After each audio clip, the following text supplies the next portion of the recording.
Ready on me, my man. Signature like the other kids. It's like, cover, लाइए. बस, तो बोलो ले.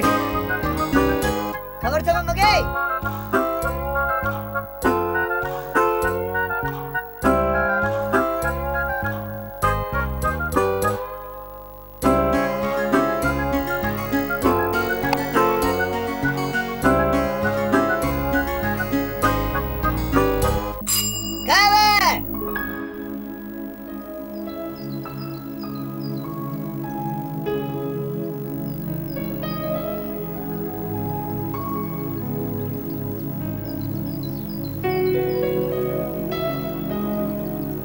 साइवनबीगी ऑटोबायोग्राफी दा Booker prize लौटोखरे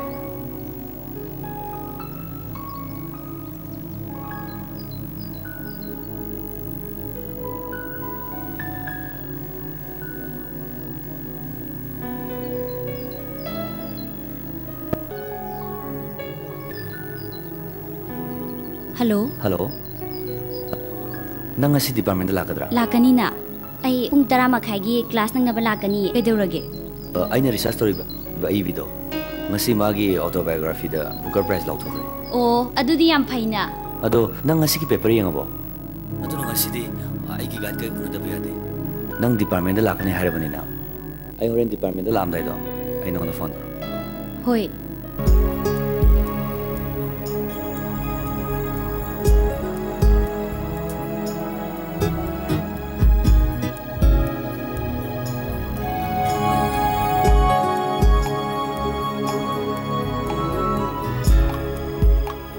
Changsla. Ado, hori nang pung kya handoino? Punna hanmina do ni kaino. Adudi professor ki kasu yore nang library der leramo. Ai horen library da lage. Hoi. Bye. Bye. May I come in, sir? Yes, come in.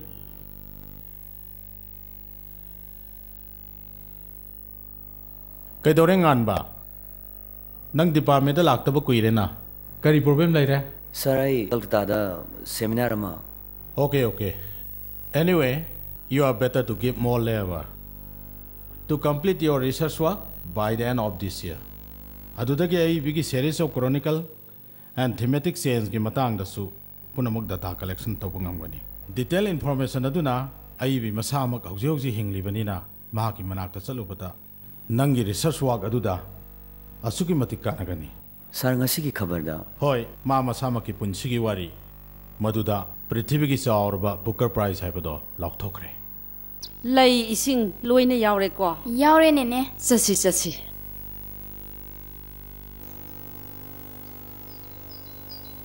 Changrusla.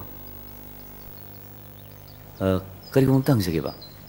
Imai bi ma sayon bi hogi yumsibo. Au mane. Nine bu hangbala iye. Kana.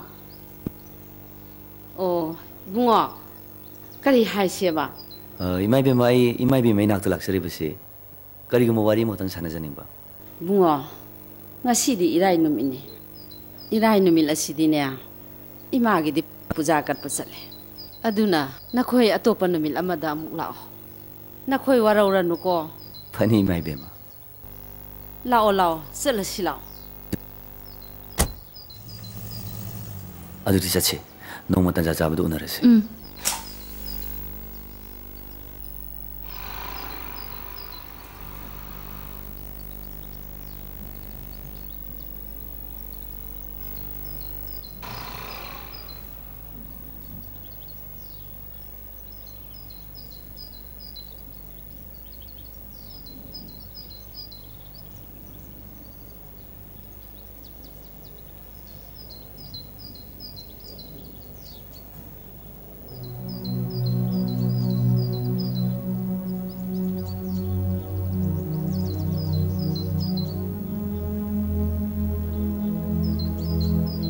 Mia jati asina mata yang pun kita nak.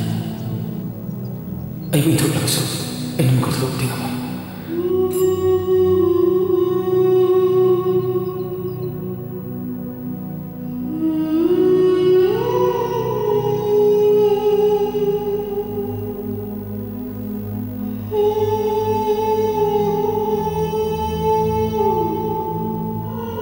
Prithvi ngam khongsan ka khasine durba tarani lendana le aise nangi durba tarani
Kaidaurage? Sorry ro. Saudi. Saudi ni complain toro kay gal kudo. Kaidong naro ni. Is angang macha dongna adugi oire.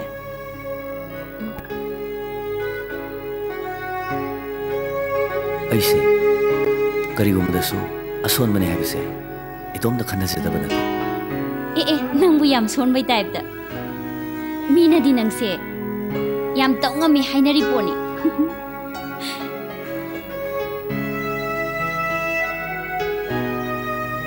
Aina nang henjina khalaba henjina kalauba pona ma sinai bu potha bu khangan dribane masina ai khwari chawba son base Naha ki pukjel adugi damak ai yamna chawthokje adubu punamak to oiduna su akhoi ani gi research work asimadi ai loisin ki ba pam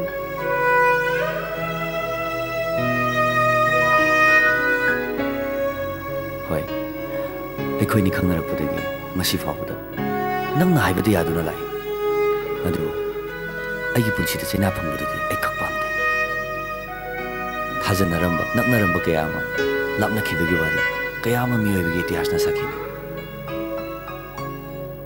ai tasena ma haipum khangde se ranjita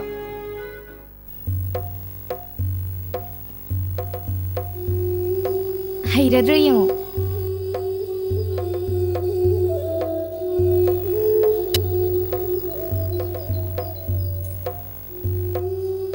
Mi bom ta lebu de ne thong de hangi nam ta korengera ai kauge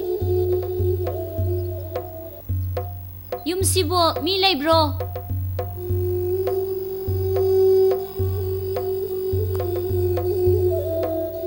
kai gumam ta hangjage ba Jan Chaubi Tare mapanda mi lakpra kainom tawi amukta thulo Cici, noi bo Nene na kau male, em tu chalu kiri bo. Kana unabi kada ba? imai be mam ta una jabe yagadra Kana ni hai siga? Detail am dah habi ba? akhoi manipur university gi manipuri department gi research scholar sing ni imai be magi novel da aina research tu jabane Yani, ngatang lai biramo. Ai nene da information am tu logjarugi. leiram basi tanyam chare ko hoi ai su khalamini Yani, heta kaka piro. yam nungai jare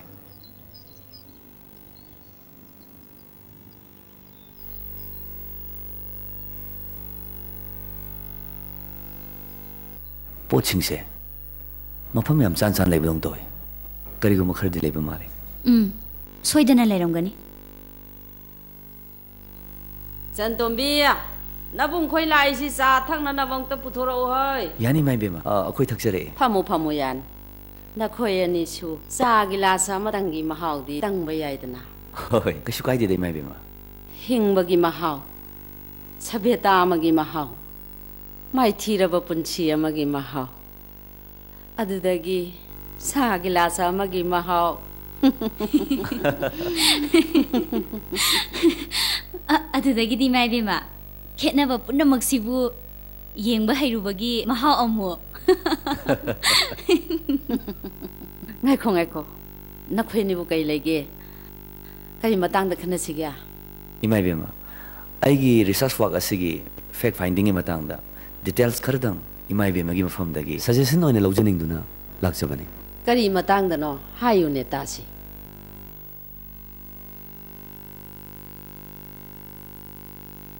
ꯅꯦꯅꯦ ꯆꯥ ꯂꯩꯔꯦ ꯆꯥ ꯄꯥꯏꯌꯨ ꯆꯥ ꯄꯥꯏꯌꯨ ꯏꯃꯥ ꯏꯕꯦꯝꯃ ꯑꯩꯒꯤ ꯐꯥꯏꯟꯗꯤꯡ ꯑꯁꯤꯗ ꯏꯃꯥ ꯏꯕꯦꯝꯃꯒꯤ ꯅꯣꯚꯦꯜꯁꯤꯡ ꯑꯁꯤ ꯁꯔꯨꯛ ꯑꯅꯤ ꯊꯣꯛꯅ ꯐꯪꯖꯩ ꯁꯣꯁꯤꯌꯦꯜ ꯏꯁꯨꯔꯣꯝꯗ ꯆꯪꯁꯤꯟꯕ ꯉꯜꯂꯤꯉꯩꯒꯤ ꯁꯔꯨꯛ ꯑꯃ ꯑꯗꯨꯒ ꯑꯀꯣꯟꯕꯒꯤ ꯁꯔꯨꯛ ꯑꯁꯤꯅ ꯏꯃꯥ ꯏꯕꯦꯝꯃꯒꯤ ꯄꯨꯟꯁꯤ ꯋꯥꯔꯤꯔꯣꯝꯗ ꯍꯥꯏꯕꯗꯤ ꯑꯣꯇꯣꯕꯥꯏꯑꯣꯒ꯭ꯔꯥꯐꯤꯀꯦꯜ ꯏꯝꯄꯦꯛ ꯑꯃ ꯌꯥꯝꯅ ꯆꯥꯎꯅ ꯃꯃꯤ ꯇꯥꯕ ꯎꯖꯩ ꯀ꯭ꯔꯤꯇꯤꯛꯁꯤꯡꯒꯤ ꯚ꯭ꯌꯨꯒ ꯑꯏꯕ ꯑꯃꯒꯤ ꯔꯤꯌꯦꯂꯤꯇꯤꯒ ꯑꯅꯤꯁꯤꯒꯤ ꯃꯔꯛꯇ ꯁꯝꯇꯥꯏꯝꯁ 30%ꯒꯨꯝꯕꯗꯤ ꯗꯤꯐꯔꯦꯟꯁ ꯂꯩꯇꯕ ꯅꯠꯇꯦ ꯇꯥꯛꯄꯤꯌꯨ ꯏꯃꯥ ꯏꯕꯦꯝꯃ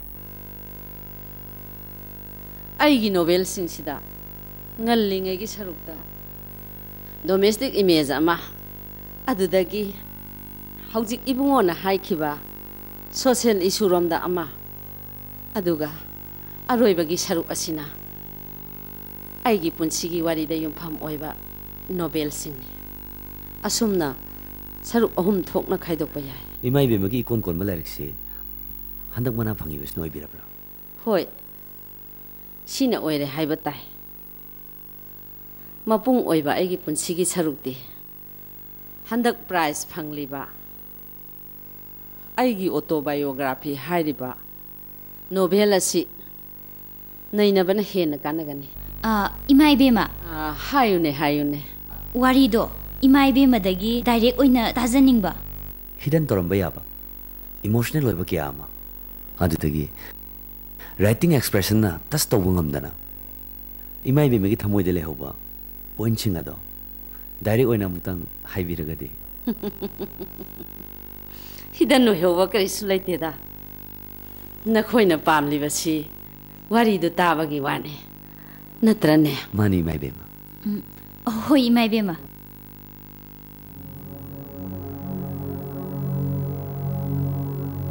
ꯑꯩꯒꯤ ꯄꯨꯟꯁꯤ ꯑꯁꯤꯁꯨꯅꯦ ꯁꯪꯁꯥꯔ ꯑꯁꯤꯗ ꯈ꯭ꯋꯥꯏꯗꯒꯤ ꯀꯟꯇ꯭ꯔꯣꯚꯔꯁꯤꯌꯦꯜ ꯑꯣꯏꯈꯤꯕ ꯄꯨꯟꯁꯤꯁꯤꯡꯒꯤ ꯃꯅꯨꯡꯗ ꯑꯃꯅꯤ ꯑꯩꯅ ꯒ꯭ꯌꯥꯟ ꯍꯦꯛ ꯇꯥꯔꯛꯄꯗꯒꯤ ꯕꯕꯥꯗꯤ ꯑꯩꯕꯨ ꯑꯁꯨꯛꯀꯤ ꯃꯇꯤꯛ ꯂꯨꯅ ꯇꯧꯕꯤꯔꯝꯃꯤ ꯑꯗꯨꯕꯨ ꯏꯃꯥꯗꯤ ꯆꯩꯊꯦꯡ ꯈꯔ ꯀꯜꯂꯝꯃꯤ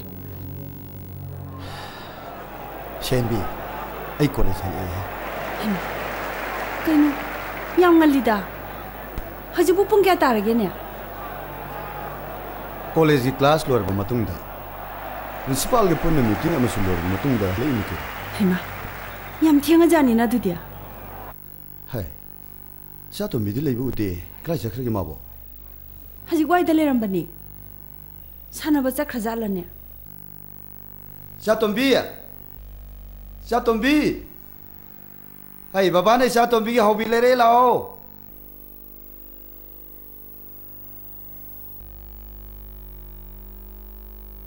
ꯕꯕꯥ ꯀꯗꯥꯏ ꯑꯩ ꯑꯆꯥꯄꯣꯠꯇꯤ ꯁꯤꯗ ꯂꯩꯔꯦ ꯁꯦ ꯇꯜꯂꯤ ꯀꯩꯁꯨ ꯑꯣ 이빠 밥 따래 이빠 밥 따래 이자기디 아니 너트라디 야데 시니네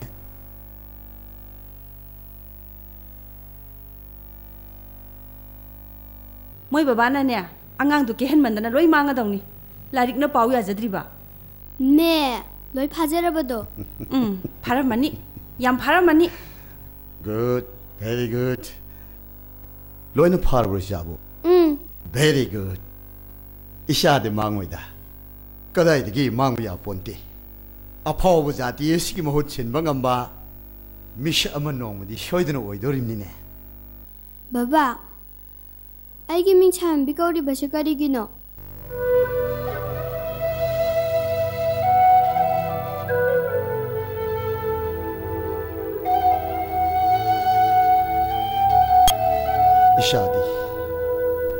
ꯂꯩꯈꯤꯗ꯭ꯔꯕ ꯏꯃꯥꯗꯨꯅ ꯁꯥꯏꯌꯣꯜꯂꯛꯄꯅꯤ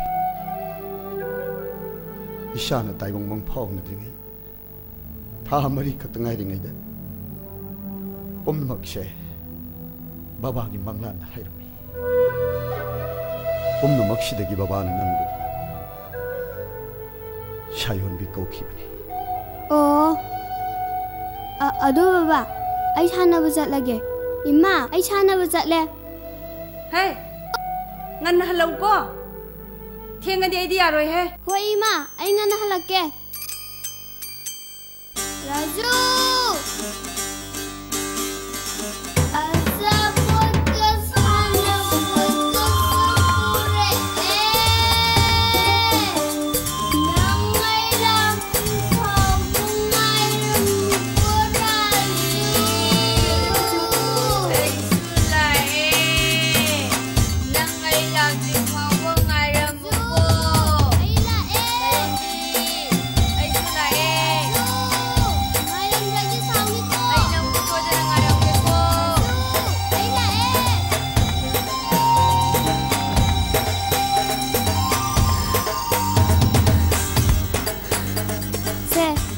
Support.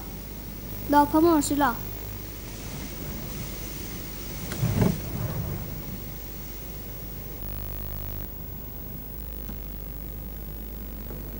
Kaidarage, nang su chawo. Ai chaning de. Nang na chabu do. Ai yenge ba. Raju, ai ding ha ton chana ga yom da han gra ne. Karigi. Mama nang na hello haye.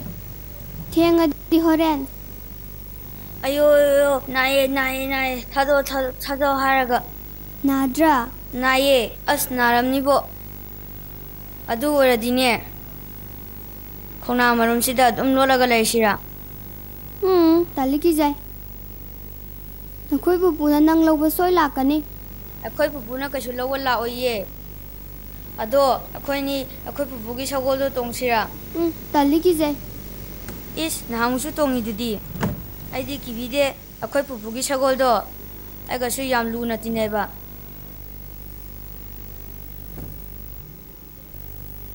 라주아 아이 아코이 마나 거우레 아이 잘라게 거 마마 아이 라에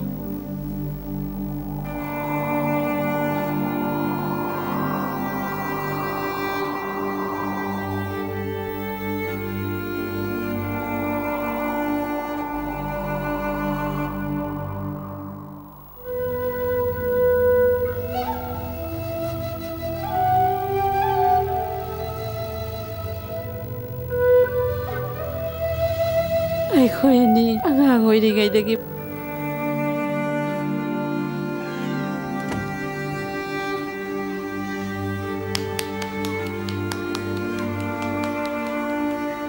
세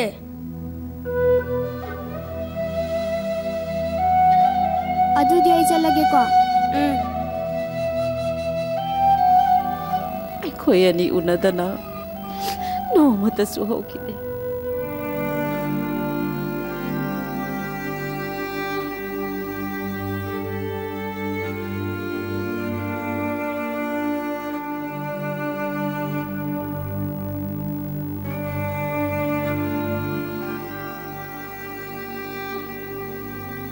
ꯑꯁꯨꯝꯅ ꯑꯣꯏꯔꯛꯀꯅꯤ ꯍꯥꯏꯕꯁꯦ ꯑꯩ ꯅꯣꯡꯃꯇꯁꯨ ꯈꯜꯂꯨꯗꯦ ꯆꯥꯎꯔꯛꯂꯕ ꯐꯥꯎꯕꯗ ꯂꯥꯏꯔꯤꯛ ꯇꯝꯐꯝꯗ ꯁꯥꯟꯅꯐꯝꯗ ꯑꯃꯗꯤ ꯀꯣꯏꯕ ꯆꯠꯄꯗ ꯑꯩꯈꯣꯏ ꯄꯨꯟꯗꯨꯅꯇ ꯂꯥꯛꯈꯤ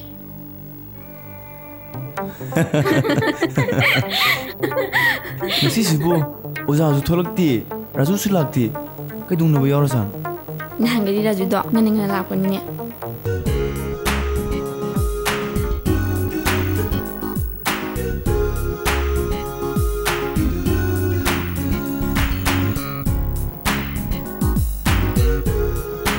라주 ꯀꯩꯗꯧꯔꯦ ꯉꯁꯤꯗꯤ ꯇꯨꯏꯁꯟ ꯌꯥꯝ ꯊꯦꯡꯉꯦꯅ 이마ꯒꯤ ꯂꯥꯏꯈꯣꯡꯉꯦ ꯊꯦꯡꯗꯣꯛꯈ꯭ꯔꯕ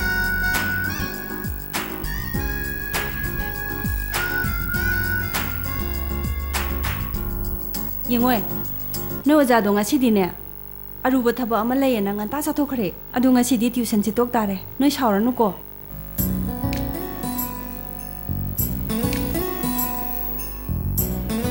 ꯉꯥꯏꯈꯣꯀꯣ ꯑꯩ ꯀꯩꯝ ꯇꯧꯒꯦ ꯌꯦꯡꯉꯨ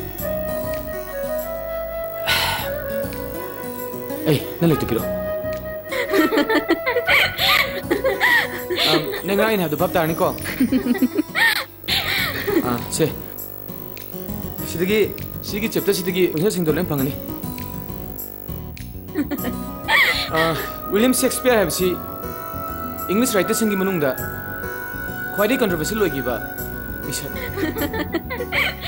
क्रिटिक्स सिंग माई खुंगुल थिबिना अवाबगी मसबनि महाकी फिलोसॉफिकल डेप लेबा ड्रामाटिस्ट नि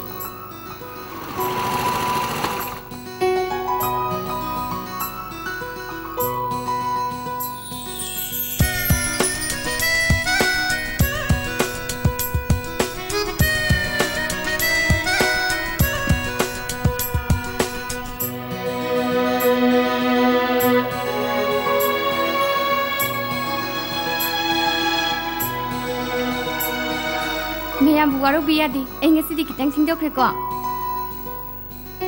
Sir, ai ngasi kitang thingdokre, waru biyadi ko.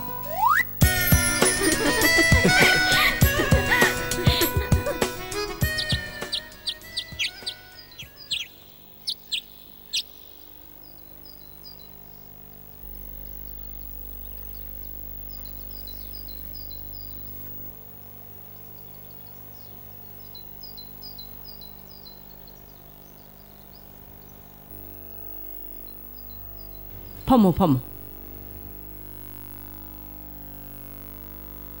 ꯌꯦꯡꯉꯣꯏ ꯄꯨꯟꯁꯤ ꯑꯃ ꯑꯣꯏꯅ ꯃꯥꯏ ꯄꯥꯛꯅ ꯃꯤꯔꯛ ꯇꯤꯟꯒꯤ ꯍꯥꯏꯔꯕꯗꯤ ꯑꯩꯈꯣꯏ ꯈꯨꯗꯤꯡꯃꯛ ꯏꯁꯥꯅ ꯏꯁꯥꯕꯨ ꯃꯁꯛ ꯈꯪꯕ ꯇꯥꯏ ꯍꯣꯏꯃ ꯆꯨꯝꯅ ꯈꯟꯕ ꯍꯩꯕ ꯇꯥꯏ ꯈꯪꯕ ꯍꯩꯕ ꯇꯥꯏ ꯀꯔꯤꯒꯨꯝꯕꯗꯁꯨ ꯃꯔꯛꯀꯤ ꯑꯃꯗꯤ ꯃꯇꯦꯛꯀꯤ ꯑꯄꯥꯝꯕꯅ ꯄꯨꯛꯅꯤꯡꯕꯨ ꯈꯛ ꯍꯨꯝꯗꯨꯅ ꯄꯨꯍꯜꯂꯣꯏꯗꯕꯅꯤ ꯅꯈꯣꯏꯅ ꯏꯇꯤꯍꯥꯁ ꯐꯥꯀꯠꯇꯨꯅ ꯅꯩꯅꯕꯗ ꯄ꯭ꯔꯤꯊꯤꯕꯤꯒꯤ ꯐꯥꯎꯔꯕ ꯑꯃꯠꯇꯅ ꯃꯈꯣꯏꯗ ꯁꯨꯝꯅ ꯊꯣꯛꯑꯝꯃꯣꯏ ꯏꯃꯥ ꯉꯁꯤꯗꯤ ꯈꯔ ꯉꯟꯅ ꯀꯣꯂꯦꯖ ꯆꯠꯅꯤꯡꯉꯤ ꯑꯗꯣ ꯑꯩꯅ ꯍꯥꯏꯔꯤꯁꯦ ꯅꯈꯣꯏ ꯑꯅꯤꯃꯛ ꯈꯪꯉꯅꯤꯀꯣ ꯈꯪꯉꯅꯤ ꯏꯃꯥ ꯅꯈꯣꯏ ꯑꯅꯤꯃꯛ matam jana hanjalakadabani nakhoina tawba amadi chatkadaba thabak khudingmak matam jana ne imada khanghangadabani ko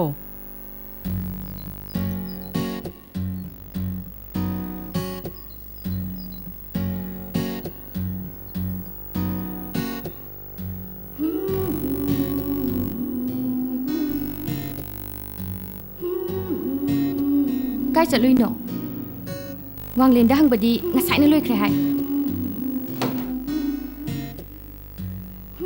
Nujana ke yawada chumane kai nu toisna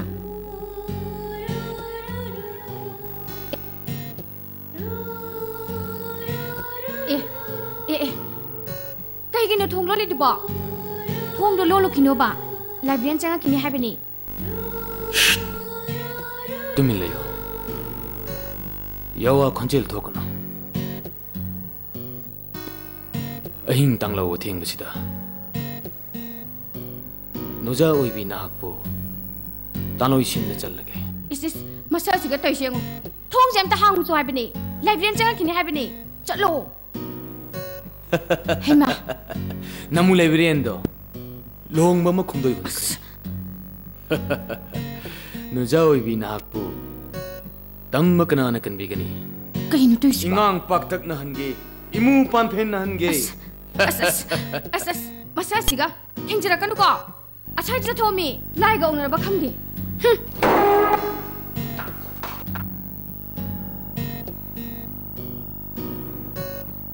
Acha. Lakchai da oxin lakbe. Nuja na khutumak na chargi poron kanglaba. Chale. Masa siga. Karan tau doi thine la thos la thos la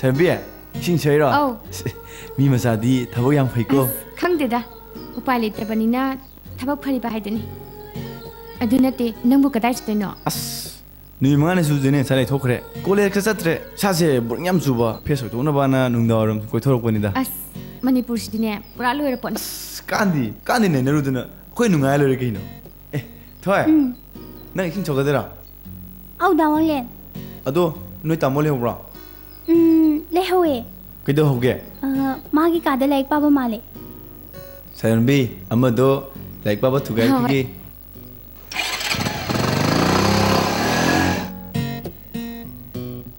ꯑꯝꯇ ꯉꯥꯏꯈꯣꯅꯦ ꯅꯪꯕꯨ ꯊꯣꯏ ꯀꯧꯕ꯭ꯔꯣ ꯑꯗꯨꯒ ꯅꯣꯏ ꯇꯥꯃꯣ ꯍꯥꯏꯁꯤꯅ ꯀꯅꯥꯅꯣ ꯑꯩꯒꯤ ꯃꯤꯡꯅ ꯊꯣꯏ ꯑꯣ ꯑꯩꯈꯣꯏ ꯇꯥꯃꯣꯒꯤꯅ ꯔꯥꯖꯨ ꯑꯗꯨꯒꯅꯦ ꯇꯥꯃꯣ ꯋꯥꯡꯂꯦꯟꯁꯦ ꯑꯩꯈꯣꯏ ꯇꯥꯃꯣꯒꯤ ꯃꯃꯥꯟꯅꯕꯅꯦ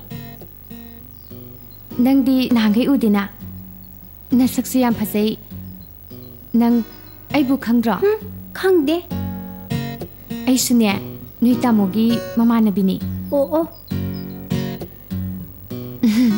ꯑꯗꯣ ꯅꯪꯕꯨ ꯅꯍꯥꯟꯈꯩ ꯀꯥꯏ ꯂꯩꯔꯨꯒꯦ ꯑꯩꯔꯣ ꯑꯟꯗꯔꯒ꯭ꯔꯥꯎꯟ ꯇꯥꯔꯨꯔꯕ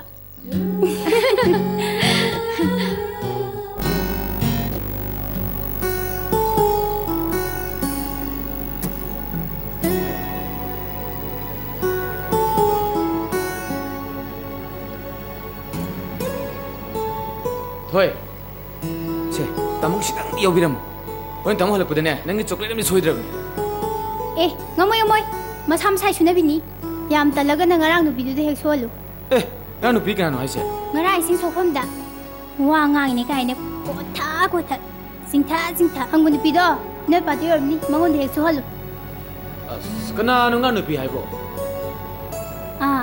ꯅꯪꯕꯨ ꯊꯣꯏ ꯀꯧꯕ꯭ꯔꯣ ꯅꯣꯏ ꯇꯥꯃꯣꯒꯤ ꯃꯤꯡꯅ ꯀꯔꯤ ꯑꯩꯁꯦ ꯅꯣꯏ ꯇꯥꯃꯣꯒꯤ ꯃꯃꯥꯟꯅꯕꯤꯅꯤ ꯀ ꯍꯥꯏꯖꯤꯜꯂꯗꯅ ꯀꯅꯥ ꯑꯣꯏꯖꯥꯠꯅꯣꯅꯦ ꯁ꯭ꯌꯥ ꯅꯪꯗꯤ ꯅꯁꯛ ꯌꯥꯝ ꯐꯖꯩ ꯀ ꯍꯥꯏꯖꯤꯜꯂꯗꯅ ꯅꯪꯗꯤ ꯑꯃꯨꯛꯇ ꯎꯗꯦ ꯅꯍꯥꯟꯈꯩ ꯀꯗꯥꯏ ꯂꯩꯔꯨꯒꯦ ꯀ ꯍꯪꯖꯤꯟꯅꯔꯗꯅ ꯑꯗꯣ ꯅꯪꯗꯤ ꯀꯌꯥ ꯈꯨꯝꯃꯝꯒꯦ ꯑꯩꯔꯣ ꯑꯟꯗꯔꯒ꯭ꯔꯥꯎꯟ ꯇꯥꯔꯣꯏꯅ ꯈꯨꯝꯃꯝꯃꯤꯕ ꯁ꯭ꯌꯥ ꯃꯁꯛꯅꯦ ꯀꯥꯏꯅ ꯇꯧꯋꯤꯗꯨꯅ ꯃꯁꯝ ꯄꯨꯜꯂꯦ ꯐꯤꯕꯝ ꯑꯃ ꯃꯁꯝ ꯊꯥꯗꯣꯛꯏ ꯇꯣꯔꯣ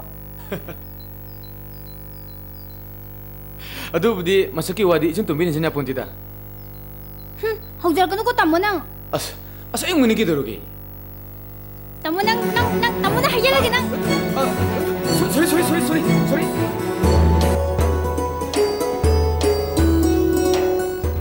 ꯍꯩ ꯀꯩꯅꯣꯅꯦ ꯍꯦ ꯅꯕꯨꯡ ꯆꯠꯂꯝꯗꯥꯏꯗꯨꯗ ꯂꯣꯏ ꯆꯣꯠꯂꯝꯃꯅꯤꯅꯦ ꯍꯩꯃꯥ ꯅꯆꯦꯗꯣ ꯂꯣꯏ ꯆꯣꯡꯉꯦꯗꯅ ꯇꯧꯔꯤꯁꯤꯗꯤ ꯏꯃꯥ ꯅꯆꯥꯅꯨꯄꯥꯁꯦ ꯈꯔ ꯋꯥꯔꯛꯆꯧꯀꯣ ꯅꯨꯄꯤꯒ ꯀꯣꯏꯔꯗꯅ ꯍꯣꯏ ꯏꯃꯥ ꯍꯥꯏꯔꯒꯦ ꯅꯨꯡꯁꯤꯌꯦ ꯂꯥꯛꯑꯣ ꯏꯆꯥꯗ ꯂꯣꯏꯅ ꯍꯦꯛ ꯍꯩꯖꯟꯕꯤꯔꯦ ꯂꯥꯛꯑꯣ ꯆꯪꯉꯁꯤ ꯂꯥꯛꯑꯣ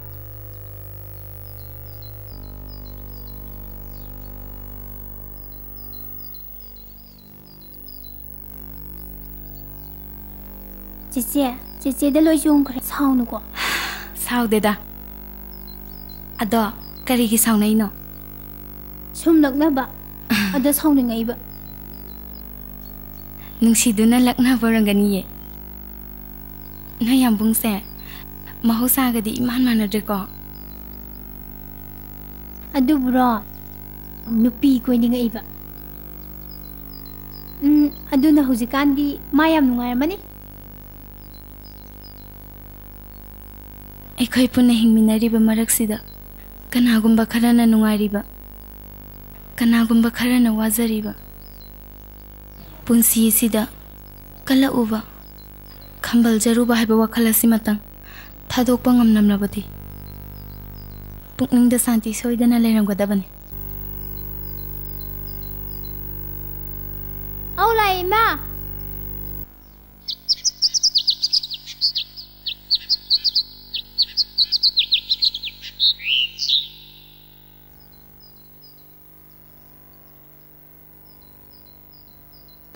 ꯑꯗꯣ ꯃꯥꯅ ꯑꯃꯨꯛ ꯉꯥꯏ ꯂꯩꯔꯝꯃꯗꯤ ꯉꯥꯏꯔꯝꯃꯣꯏ ꯃꯥꯗꯤ ꯌꯥꯝ ꯊꯦꯡꯒꯟꯕꯅꯤ मादी ngaidana leire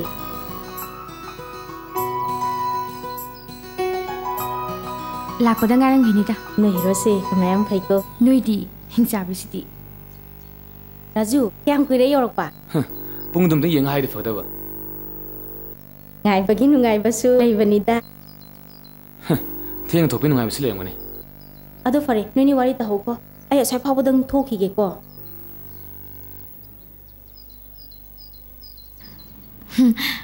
ngaibada waramani wabra angang oi ngade ngasi phawbada aina namu ngai den talai nang mu ngai bada ai kari gum bada jo khakjuk thagi de aishu yongning bana langtak na bana khonggase thangpham amata khangde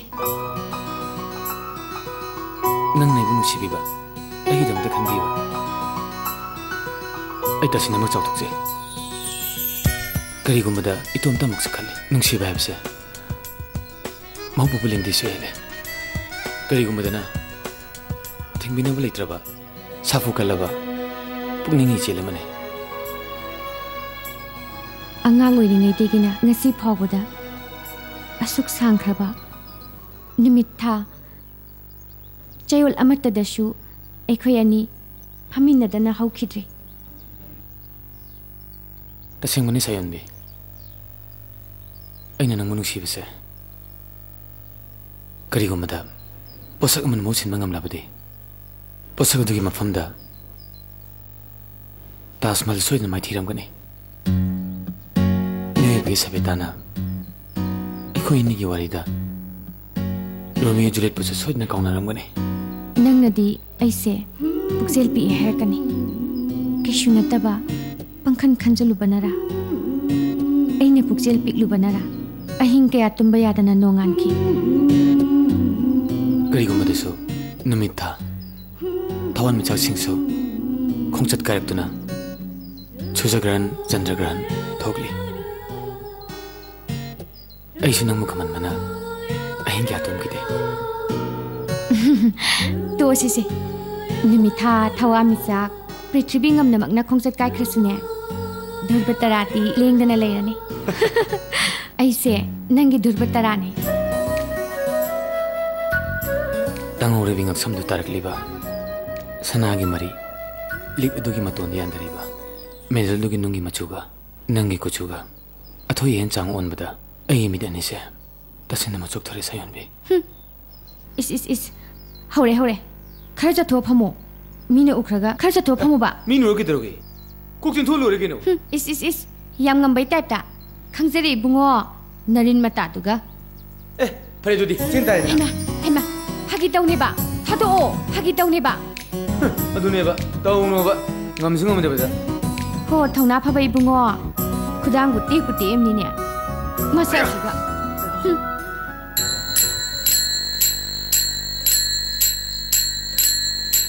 tas singaidana ijebema hayenggadine mawong khara taragani ijebema kumsigi lailatpagi isai sidine kak idana baga chamana dori poni ko hoida tawjasanu chahi he khudingi sebadi khoidana mapung oibani ado khanaw se khra he kang ising glass amta thake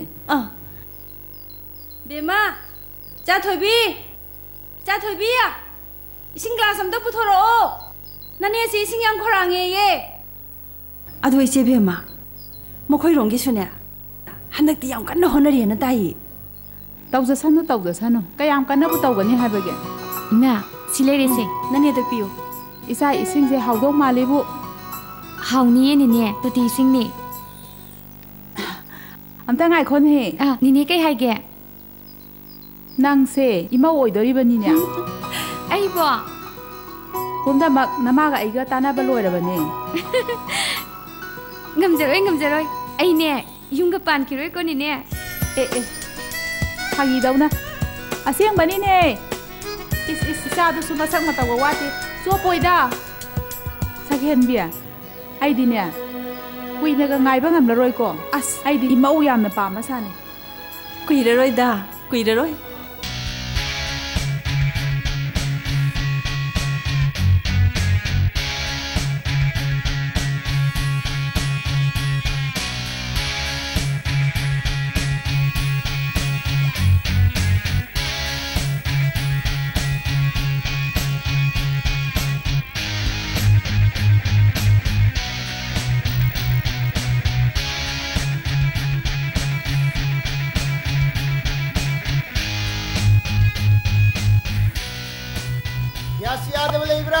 cooker गुम्बा Yadav मखई lion से मैं यार बने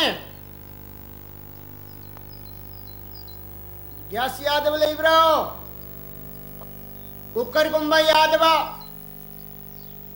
काम बता free तुम तो ले बदो सेम यारे रबर जाओ रे लोइन युम दिया दुख फजन सारगा गैस पाव थोंग तो मालने गैस सेम लाइए अस युम दिया दुख फजन सार गैस पाव ले तो भाई मुंग थोंग तो भाई मुंग और मनी था गैस यादव ले ब्रो गैस यादव ले ब्रो कर यादव गुम्बा फिरी तो दो सेम यारे हैंडल करिका लोइन जाओ मी लेत्रो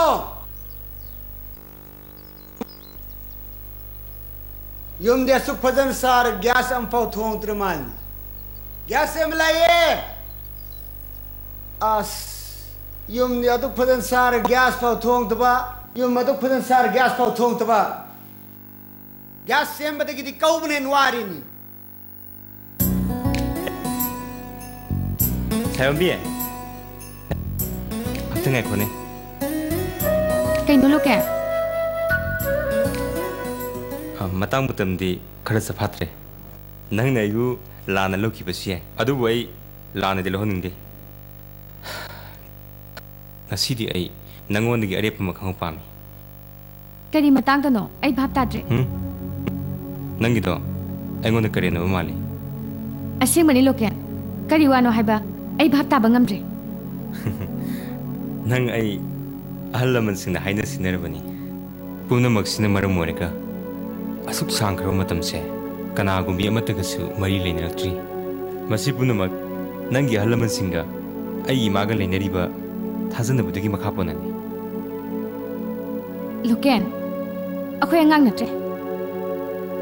Isagi puning isana khudum chan bataba. Khara khanthabiu. nangi do aingon blame tawri Imagi apamba do aingonda haiba. Maduda aini yaba natraga yadaba. Pumnamak aigi imung anungi oiba wafamni. Aigi life ki responsibility di aigi kutale. Masida mapan goi baje keng kai shulang ngai oidi. Aduga madugi damak aina chaina khangningai su oidi.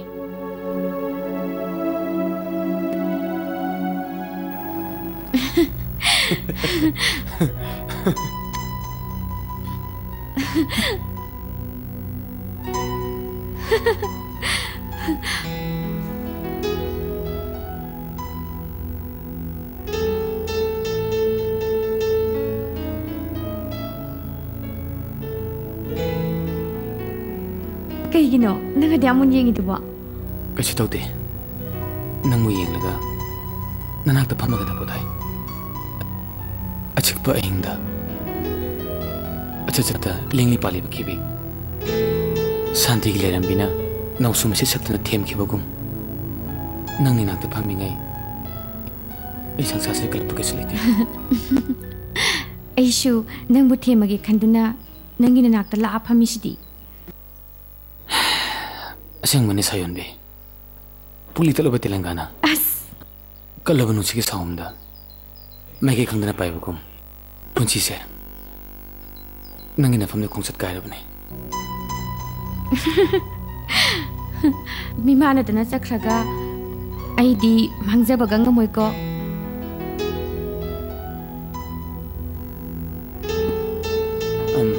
nami do shala talle keshu ushiloba as adum hayoba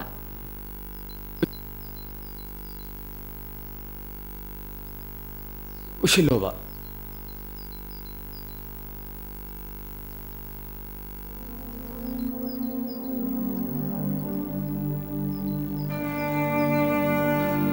Jingpat turen atia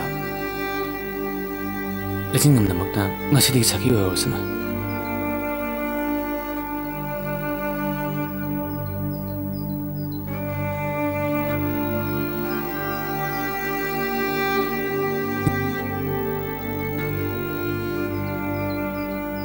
कदाइदेनो सिदी याम फजई कदाइदेनो सिदी ममला सु याम बसे नंगी दमकतने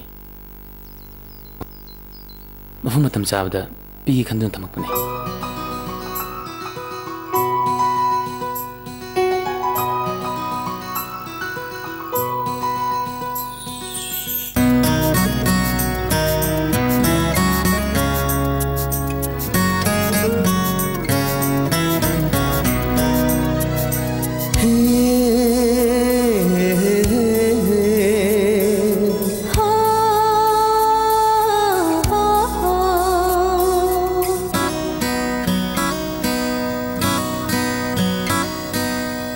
गुलाब कुमता नौबी माई थोंग दुदा करीगी खुमजिल्ली छमलांदुना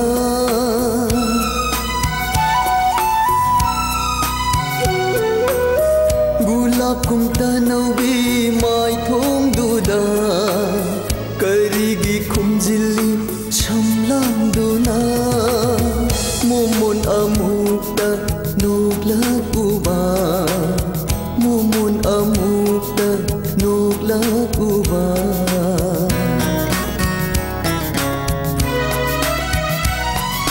लिरी बमालंगना हुंबादा निपाई जईंगो लिरी बमालंगना हुंबादा निपाई जईंगो फंशु खंदरे माँ खल से लेता फंशु खंदरे माँ खल से गुलाब कुमता नौबी माई थोंग दुदा करीगी खुमजिल्ली छमलांदुना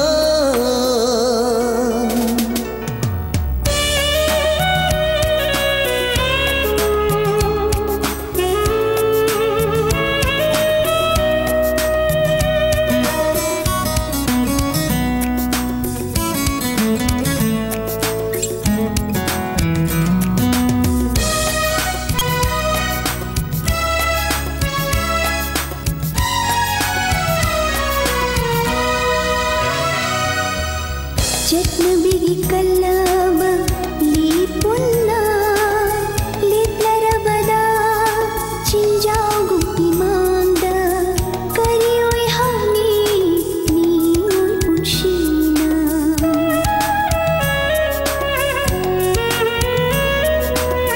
जत्नबिगी कल्लाब लीपुन्ना लिप्लरबदा चिंजागु इमांदा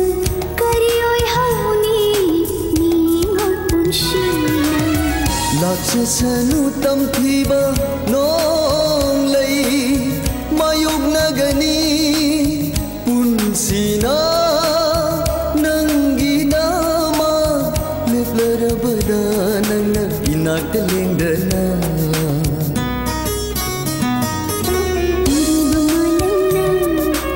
हुंबादा निपाई जईंगो गुलाब कुमता नौबी माई थोंग दुदा करीगी खुमजिल्ली छमलांदुना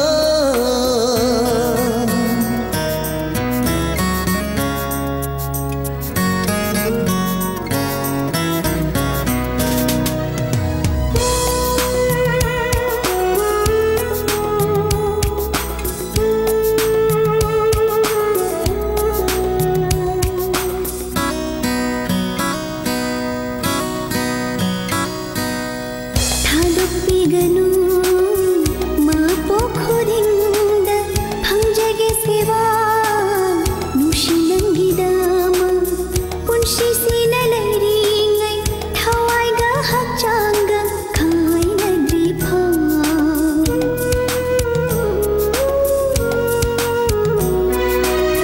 थादुप्पिगनु मा पोखोरिंद फंजगे सेवा नुशिनंगिदा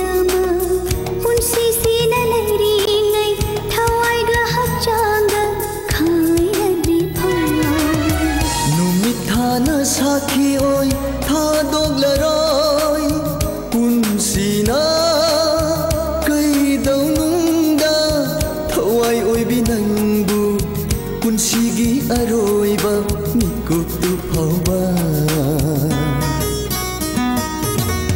ꯒꯨꯂꯥꯞ ꯇꯅꯧꯕꯤ ꯃꯥꯏꯊꯣꯡꯗꯨꯗ ꯀꯔꯤꯒꯤ ꯈꯨꯟꯖꯤꯜꯂꯤ ꯁꯝꯂꯥꯡꯗꯨꯅ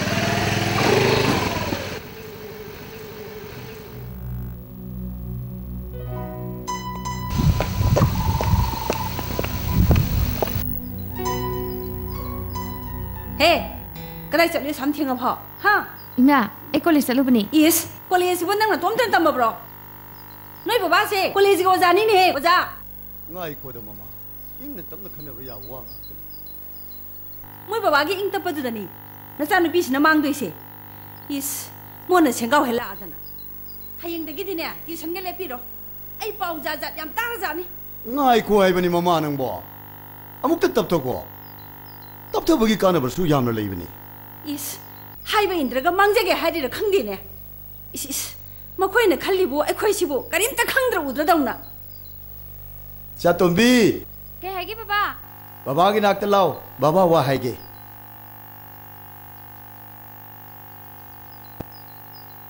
के हैगी बाबा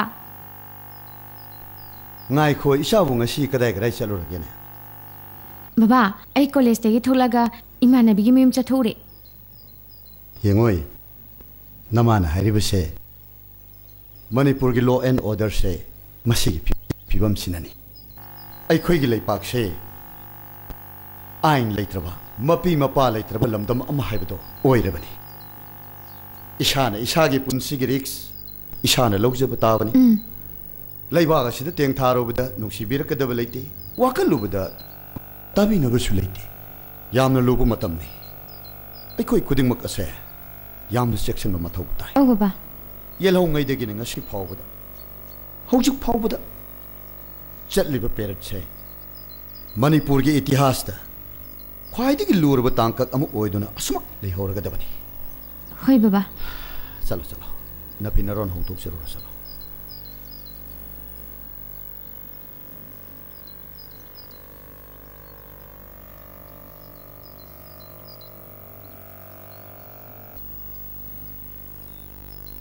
यंगोय इमा वा हैगे नंगा राजुगा मरी लेने हैबसे इमा तारे मदो थुनमो खोंगफम हंदो महक फत्ती हैब नते मागी दमकता कशु वाते अदुबु नखोय अनि खक ओइनरो इमा नखोय अनि येकथोकनै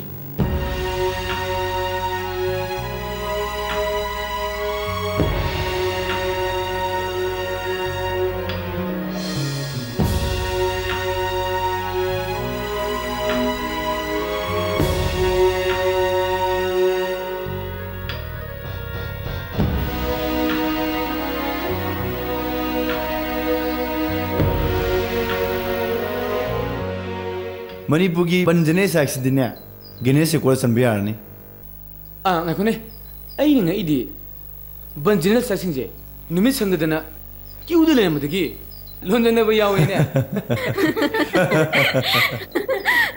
ado ekoi ki somma tawasro ado topic ken to sige topic hai babu nungsayam sambalen to lo re keino ne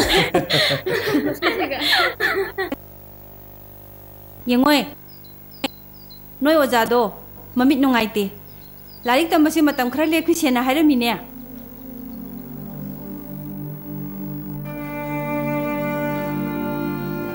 खरा लेरगने पाव मु फाउनरगा तवरसु तौसी हल्लो हल्लो माइको 하이온 미수 톨럭띠 오자나 마상함데 하이지부 두만드로 호이니 끌리르잖아 섭분의 파란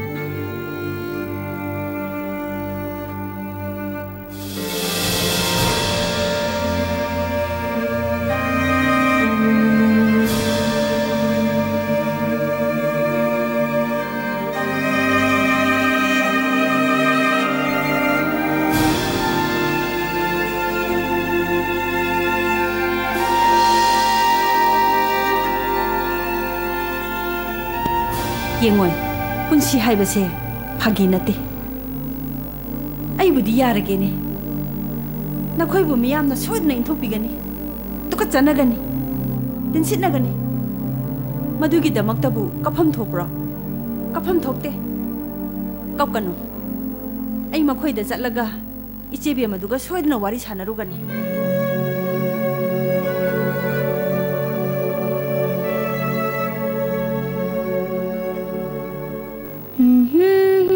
ꯕꯦꯃꯥ 이마 레이브로 어우 레이 ꯅꯪꯅ ꯃꯆꯟꯅꯨꯄꯤꯗꯣ ꯑꯣꯏꯔꯝꯒꯅꯤ ꯂꯩꯁꯥꯕꯤ ꯐꯥꯔꯝꯃꯦꯅꯦ ꯁꯛꯁꯨ ꯌꯥꯝ ꯐꯖꯔꯝꯃꯦ ꯅꯦꯅꯦꯁꯤ ꯂꯥꯛꯇꯕ ꯌꯥꯝ ꯀꯨꯏꯔ ꯃꯥꯜꯂꯦꯅꯦ ꯍꯣꯏ ꯑꯩꯅ ꯇꯣꯝꯕꯤꯅꯦ ꯌꯥꯅꯤ ꯅꯦꯅꯦ ꯁꯣꯝꯗꯩꯗ ꯈꯛ ꯌꯥꯔꯦ ꯌꯥꯔꯦ ꯑꯩ ꯆꯪꯉꯔꯣꯏ ꯁꯤ ꯁꯨꯝ ꯂꯩꯔꯒꯦ ꯑꯗꯨꯗꯤ ꯑꯩ ꯃꯣꯔꯥꯝꯗ ꯂꯧꯊꯣꯛꯆꯔꯨꯈꯤꯒꯦ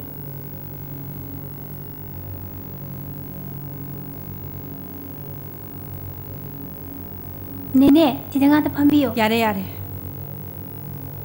이마, 네네 라이암도 톡비로. 네네, 아이 싱한다 소기게 판비로 먹고. 잘라 잘라. 이마, 세현비야. 이타타저다나 까일레게. 세비마, 아이 세비마가 아루보 와팜 아마 땅 따느자닝다나 락자바니. 아이. कनासु नते खंदना लाक्जबनिको इचेबेमा अमु कोइथो उद्रगसु इचेबेमागी इचानुपा राजुगा अइगी इचानुपीगसे मरी लेनबा माले मसिदी खक ओइथोकपा यारोय इचेबेमा होइगा अखोइगदी येकनिदो इस वाफमसिदिया इचेबेमा होइगिसु मियामनि गाय खुमनरिबनि अखोइगिसु अदु मंगाय येगा हाइबसिदी ओ मंगोनगी मसकनी मियामना तुकचनरकनी तिनसिनरकनी मदो खक ओइथोकपा यारोय ओइथोकपा नत्रगो ओइथोकतबा हाइबसे इचेबेमगे खुत्ता लेरे इचा वारक आइसुने इचा वारक सके आइ होजरे इचेबेमा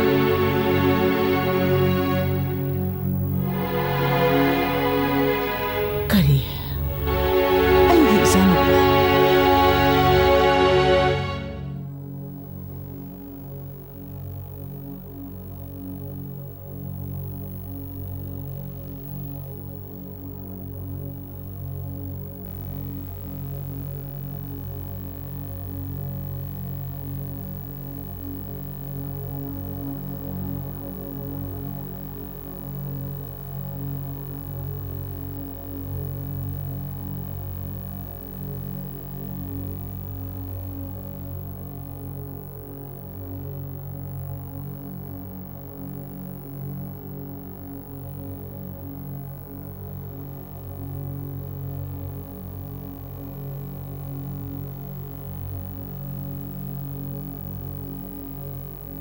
이마, कई खालिनो कई सु खालुनुदा चातुम्बी नंग चलो ना थौ तौजरुरो इमा कइसु खंदेदा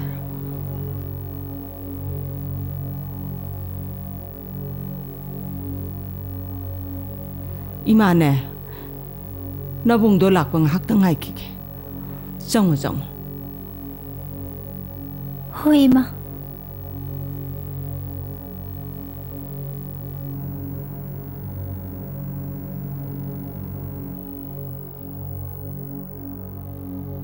हाय लाखो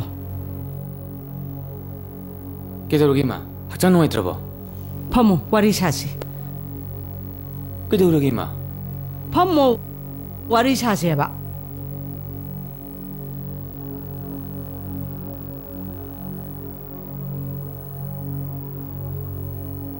ꯁꯥꯡꯈ꯭ꯔꯕ ꯄꯨꯟꯁꯤ ꯑꯁꯤꯗ 이몽 ꯑꯁꯤꯗ ꯀꯅꯥꯒꯨꯝꯕ ꯑꯃꯠꯇꯅ 이까이ꯕ ꯄꯤꯔꯛꯇꯦ. ꯅꯁꯥꯒꯤ ꯍꯧꯔꯛꯐꯝ ꯈꯪꯅ ꯆꯠꯂꯣ. 이마, 아이고 밥 아마. ꯅꯪ ꯑꯩꯒꯤ ꯏꯆꯥꯅꯤ. ꯅꯪꯒ ꯂꯣꯏꯅꯔꯤꯕ ꯅꯨꯄꯤ ꯃꯆꯥꯗꯣ ꯌꯦꯛꯅꯤ.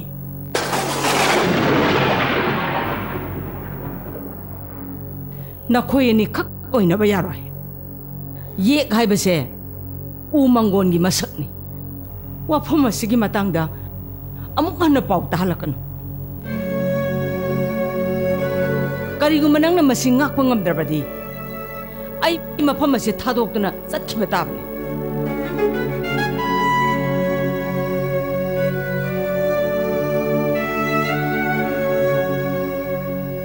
ꯅꯁꯥꯒꯤ ꯑꯄꯥꯝꯕꯗ ꯊꯤꯕꯗ ꯁꯃꯥꯖꯒꯤ ꯃꯤꯅꯣꯛꯁꯨ ꯀꯤꯗꯕ, ꯅꯃꯥ ꯅꯄꯥꯒꯤ ꯏꯖꯠꯁꯨ ꯌꯦꯡꯗꯕ. ꯌꯥꯔꯦ ꯏꯃꯥ, ꯇꯣꯛꯑꯁꯦ. ꯅꯪꯅ ꯌꯥꯔꯦ ꯍꯥꯏꯔꯒ ꯍꯦꯛꯇ ꯌꯥꯔꯗ꯭ꯔꯣ? ꯅꯪꯅ ꯇꯣꯛꯑꯁꯦ ꯍꯥꯏꯔꯒ ꯍꯦꯛꯇ ꯇꯣꯛꯑꯗ꯭ꯔꯥꯕ? ꯁꯃꯥꯖ ꯍꯥꯏꯕꯁꯦ ꯑꯩꯒꯤ ꯑꯄꯥꯝꯕꯗ ꯇꯧꯔꯒ ꯍꯤꯡꯕ ꯌꯥꯕ ꯅꯠꯇꯦ. ꯑꯩꯁꯨ ꯈꯪꯉꯦ ꯏꯃꯥ. ꯌꯥꯔꯦ, ꯇꯣꯛꯑꯁꯤ ꯀꯩꯗꯧꯔꯒꯦ? ꯃꯤꯔꯛꯇ ꯍꯤꯡꯉꯗꯤꯅꯦ ꯃꯤꯌꯥꯝꯒꯤꯁꯨ ꯈꯔ ꯌꯦꯡꯕ ꯇꯥꯕ.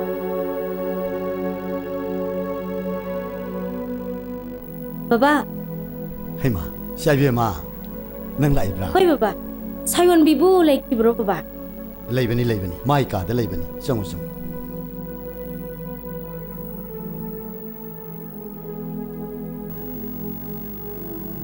ꯍꯩꯃꯥ, ꯔꯟꯖꯤꯇꯥ, ꯅꯪ ꯂꯥꯛꯏꯔꯣ? ꯍꯣꯏ ꯏꯃꯥ. ꯅꯪ ꯂꯥꯛꯄ ꯌꯥꯝ ꯐꯔꯦ. ꯅꯈꯣꯏ ꯅꯛꯅ ꯇꯤꯟꯅꯕ ꯅꯃꯥꯟꯅꯕꯤꯁꯤꯡꯗꯅꯦ ꯁꯥꯅꯤꯡꯕ ꯋꯥꯔꯤ ꯌꯥꯝꯅ ꯂꯩ. ꯀꯩꯗꯧꯔꯒꯦ ꯏꯃꯥ ꯏꯕꯦꯝꯃ? ꯅꯈꯣꯏꯒꯤ ꯅꯃꯥꯟꯅꯕꯤꯁꯦ ꯅꯪꯅ ꯋꯥꯔꯤ ꯁꯥꯎ. ꯏꯃꯥ ꯏꯕꯦꯝꯃ, ꯁꯥꯌꯣꯟꯕꯤꯕꯨ ꯀꯩꯗꯧꯔꯒꯦ? ꯃꯁꯥꯒꯤ ꯑꯄꯥꯝꯕ ꯈꯔꯒꯤꯗꯃꯛ ꯑꯐ ꯐꯠꯇ ꯂꯣꯏꯅ ꯀꯥꯎꯈ꯭ꯔꯦ. 이까이 이기가 아무것도 ꯈꯪꯗ꯭ꯔꯦ.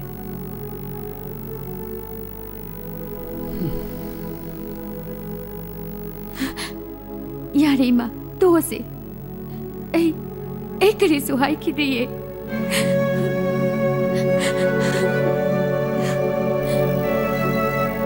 ꯁꯦꯟꯕꯤ, ꯁꯦꯟꯕꯤ, ꯑꯩ ꯇꯥꯔꯕ ꯅꯪꯕꯣ?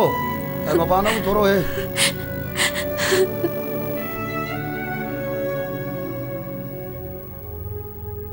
ꯀꯔꯤ ꯍꯥꯏꯒꯦ ꯃꯣꯏꯕ? ꯅꯁꯛꯇꯣ ꯍꯦꯛ ꯎꯅꯤꯡꯉꯛꯏꯕ. ꯊꯣꯡ ꯇꯥꯅꯤꯡꯈꯤꯗ꯭ꯔꯦ. ꯃꯊꯥꯅ ꯃꯊꯥ ꯁꯥꯕꯁꯤꯗ. ꯅꯪꯒꯤ ꯃꯊꯥ ꯁꯥꯕꯒꯤ ꯃꯇꯥꯡꯗꯨꯗꯅꯤꯅꯦ ꯑꯩꯅ ꯅꯪꯕꯨ ꯀꯧꯔꯤꯕꯁꯦ. ꯋꯥꯐꯝꯁꯤꯗ ꯃꯣꯏ ꯕꯕꯥꯗꯤꯅꯦ ꯄꯨꯛꯅꯤꯡ ꯀꯩꯁꯨ ꯆꯪꯗꯦ. ꯑꯉꯥꯡꯅ ꯃꯥꯡꯉꯀꯥꯟꯗ ꯏꯁꯥ ꯏꯇꯣꯝꯇ ꯅꯣꯡꯃ ꯅꯨꯡꯇꯥꯞ ꯇꯧꯔꯛꯈꯤꯅꯤ.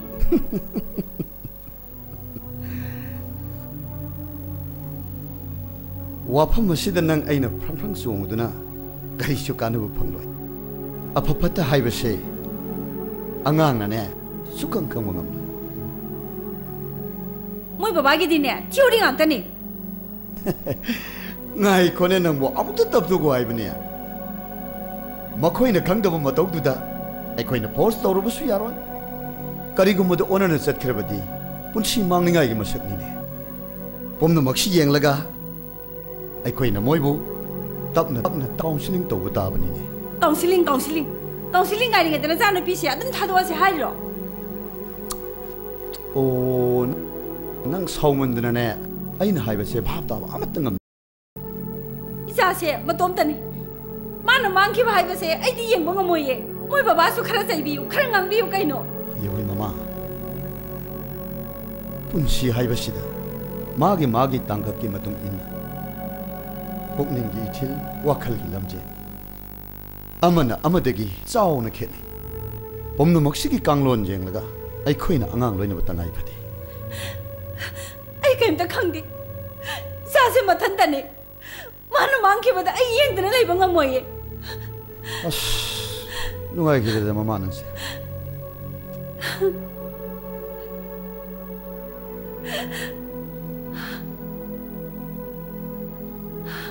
야래 양 와르니 보사서 쪼소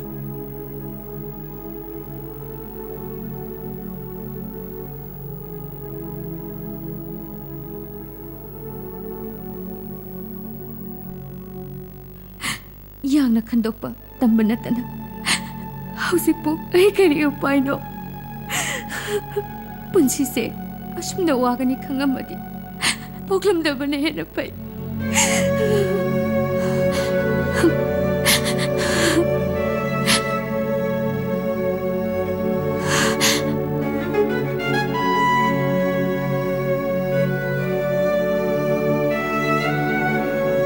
사그짝이가 아샤도나 까도온다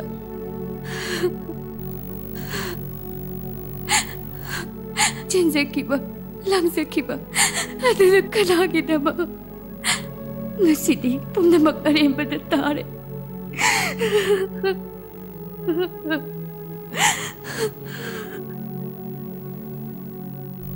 Amukta pothause.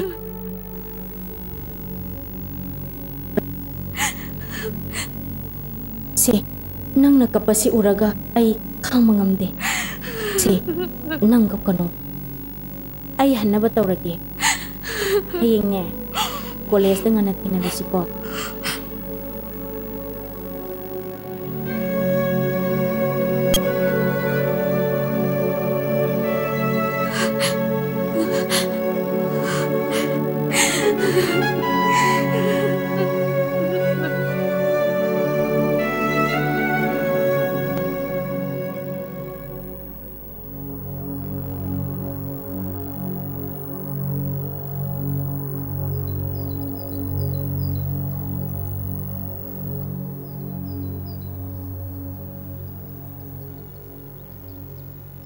Kaitorge unga phamiduna Kaisu tawde class leitro lay yawdraba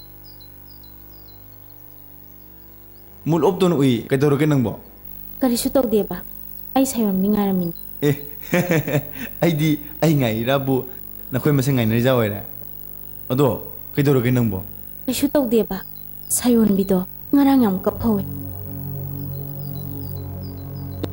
ado 차연비가 nanggadi kamay tongnare kistondida 차연비도 당marse wakhan yam nuaitaba mali kari hainaba yauge kisu haindida fare nanju class sangkro ai ma am to uno khigi ado hore class rega punam tu nakisi ko raju orim sagi se nang lehu ko ai raju gorim saru khigi raju nang ngasi class yaroidro ai ngasi class ka yaroida ado fare hore class rega punam tu nakisi ko ai class am yoro khigi hoi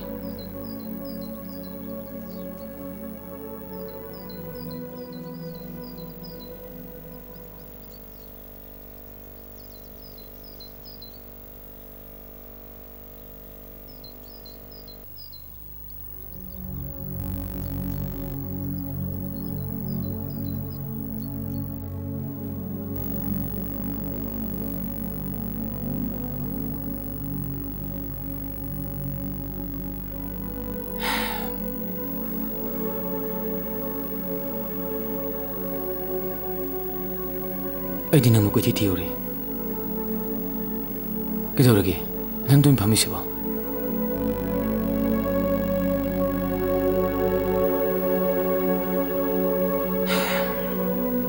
kyam kuri lag ba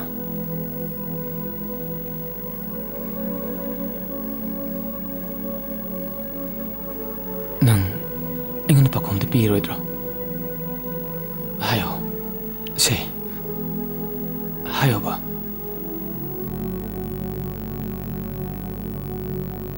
nangna hangkiba wahangi paukhum ai piduna ta laki ai bu hauzik karamba paukhum ang piu hairino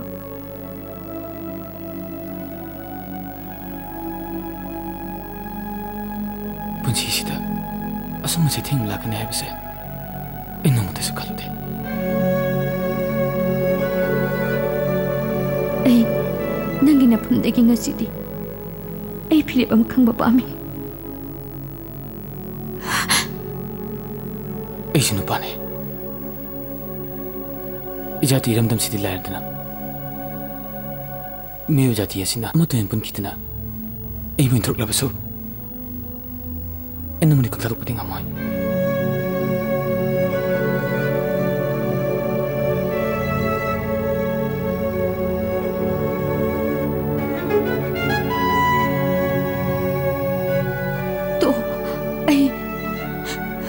ꯑꯩ ꯊꯃꯣꯏꯁꯤ ꯄꯨꯕ ꯉꯝꯗ꯭ꯔꯦ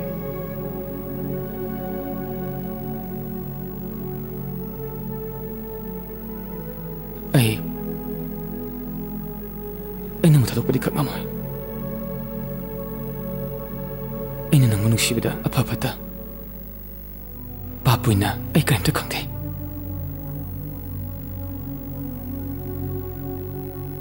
ꯄꯨꯝꯅꯃꯛ ꯑꯁꯤꯕꯨ ꯂꯥꯏꯕꯛꯅꯅꯤ ꯍꯥꯏꯔꯗ꯭ꯔꯥ ꯂꯥꯏꯕꯛ ꯍꯥꯏꯕ ꯅꯍꯥꯛꯅ ꯄꯨꯟꯁꯤ ꯑꯁꯤꯗ ꯀꯔꯤꯒꯤꯗꯃꯛ ꯆꯩꯊꯦꯡ ꯄꯤꯔꯤꯕ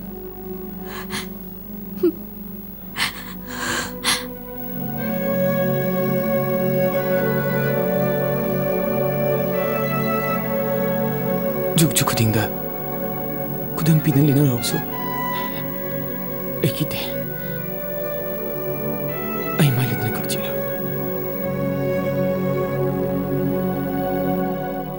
sai akhoi ni gisu matam ma soden lakini kapkano karamba matam do kaidaweno punamakna अखोई निगी माइक तो लेपख्रबसो नुंगसिबदि पामनाते अदुबो आई एग्जाम सिमदि लोइबा पामे कुइजु कोइरक्तरे थाने खक्ता ngaरे मतम अदु फावदंदि मांजगदु सरपुदि आई नंग उनदबा पामे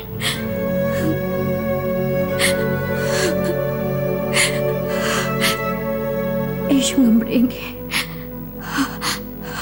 ꯑꯩ ꯑꯃꯨꯛ ꯍꯟꯈ꯭ꯔꯒꯦ ꯐꯔꯦ ꯅꯪ ꯍꯟꯈ꯭ꯔꯣ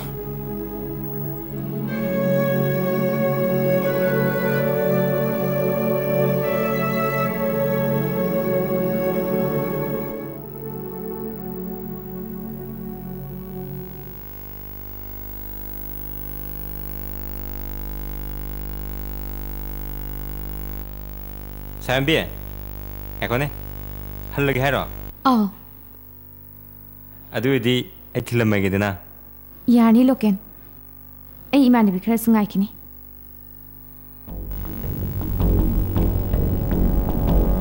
사연비 에틸람마게 그이노 그이가이게 아이수 낭무 팀밤 톡보 미싱이 마능다 아마니 아둠나 까림나 까노 마도 에이나 콰이디기 뚜까짜블리잖니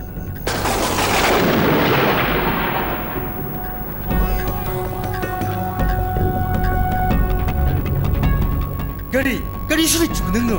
Semua mesti kaya tiba. Thado.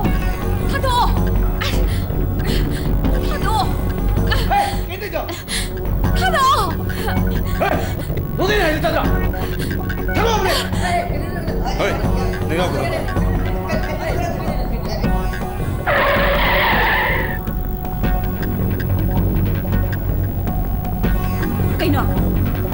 Kena orang tu siapa? Lah, terus lah.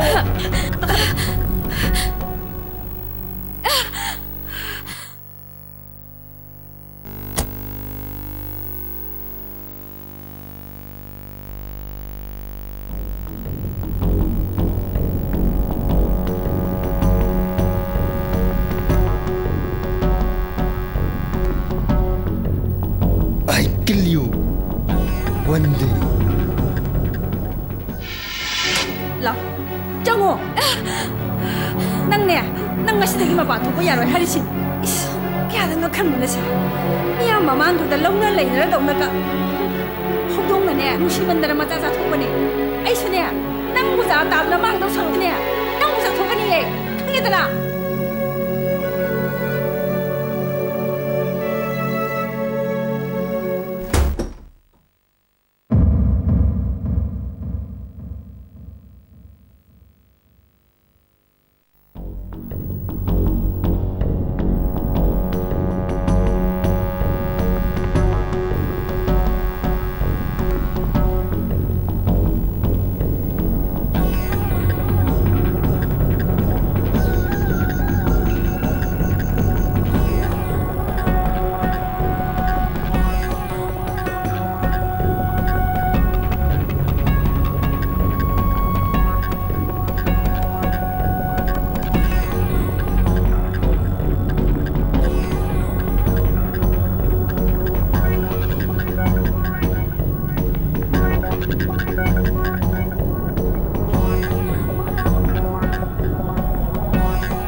ꯇꯥꯃꯣ ꯆꯥ ꯂꯩꯔꯦ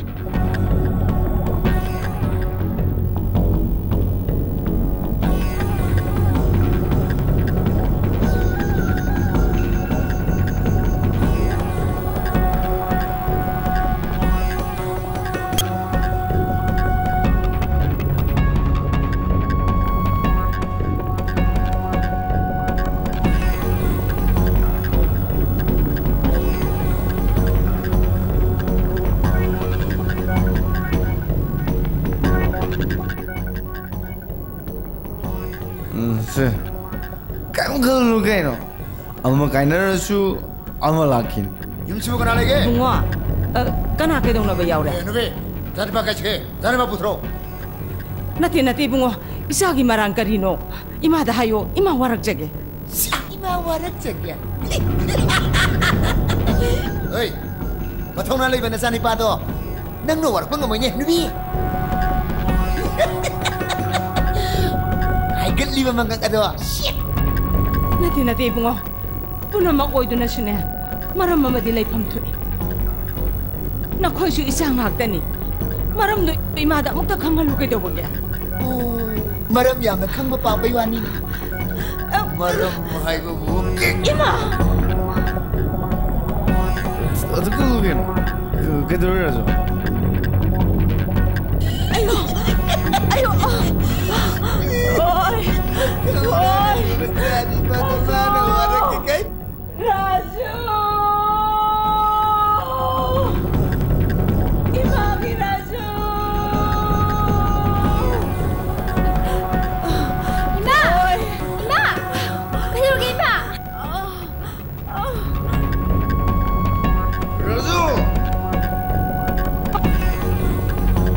Razu ngaku. Razu.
ꯃꯇꯨꯡꯗ ꯑꯃꯨꯛ ꯍꯟꯅ ꯏ ꯑꯃꯁꯤ ꯀꯔꯝ ꯇꯥꯔꯤꯅꯦ ꯅꯊꯣꯏ ꯃꯥꯡꯉꯤ ꯅꯣꯏ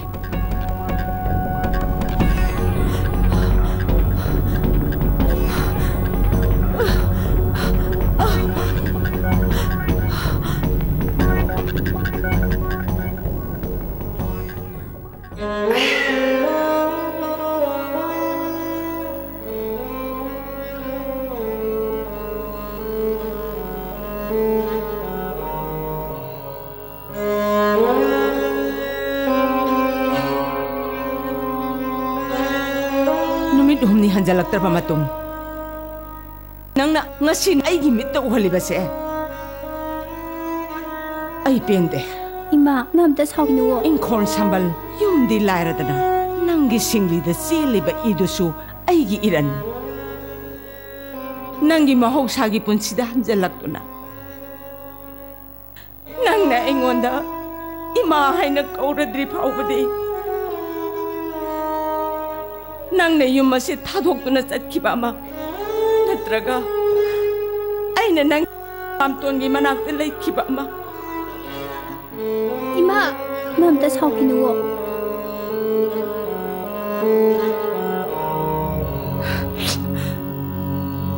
Imong nga sige, pari-puri dagi tangagpok kong tanggi matungin na. Punsisi na mangkrabaso, izet kan man na saruk tsamahin na pa. Ima, nang bukak pamuraro. Ima! Ima!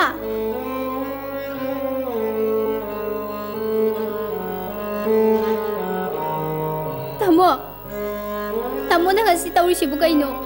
Hayo ba se? Imana, asuk yang waruri ba se? Nang kemda bab tahadrabo. Se, hayo se.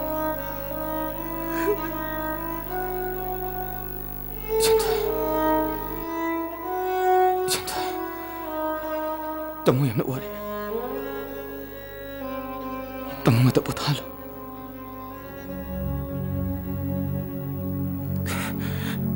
Yang macam tu. Di mana tu? Sama tu. Saya ni tu. Makoi alam mana tu? Nasi dia ibu itu le. Nomor dia. 당신에서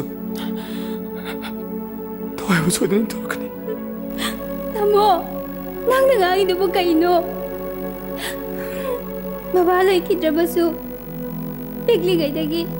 Imana na ako na ay ko'y nihurag pa na tro. Imana sa ukrabadi. Kari pirem law ka ni haibase. Umnamak nagkang ba na tro tamo.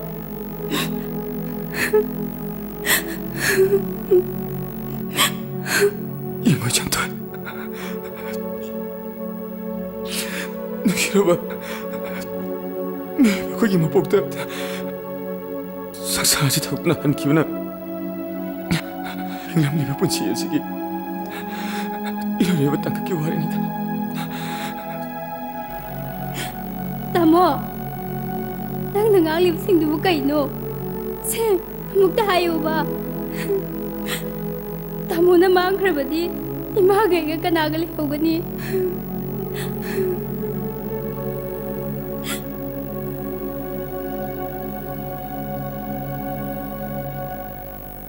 Ravinati ko na kaya mi. Life is full of partings, full of death.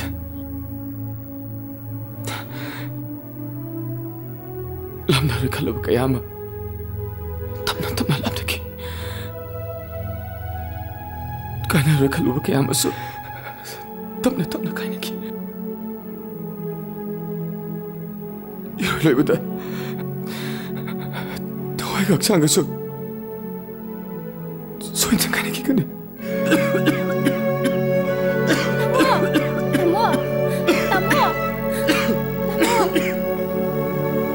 Nungsiya, isalak pa yam na pare. Masi.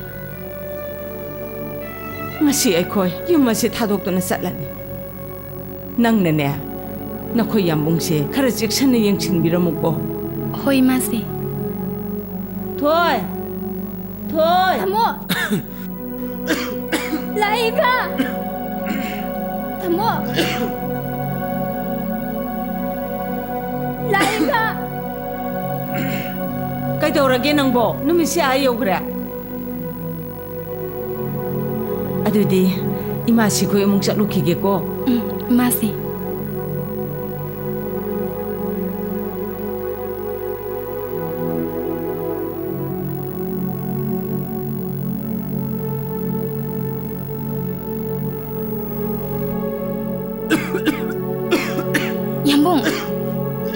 Yambong. Se. Kay darog Yambong.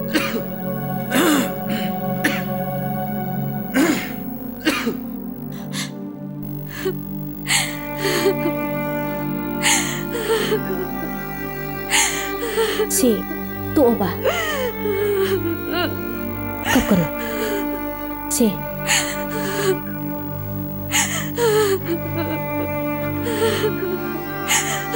Si, kakono si.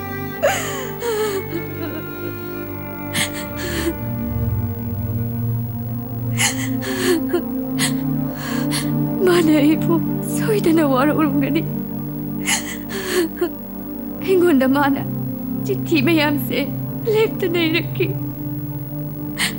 Aduh bu, ay, bau ko mamatapi mangam kide. Tasasupang kide. Kung naman kasi, kang mataban. Ngay kibataban.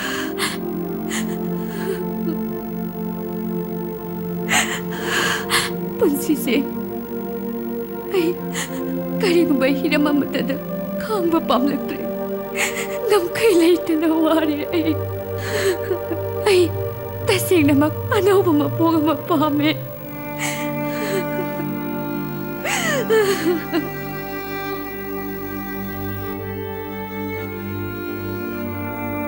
se ai da ai ngai sidane nang pom tang phonoro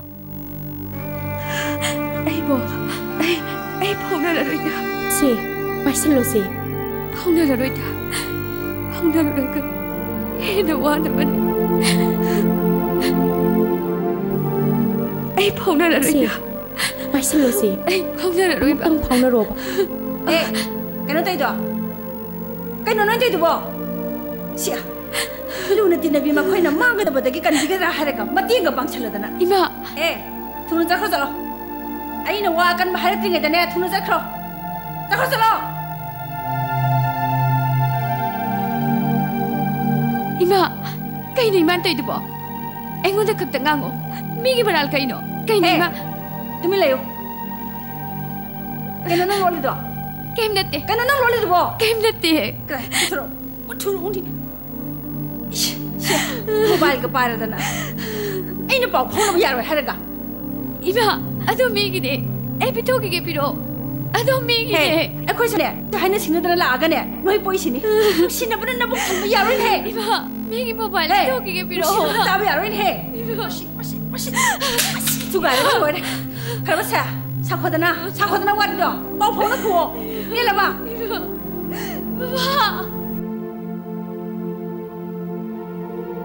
Hey, cái đồ cái này nói bỏ.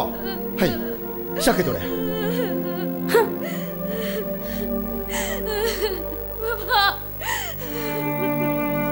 Baba, amok tayo.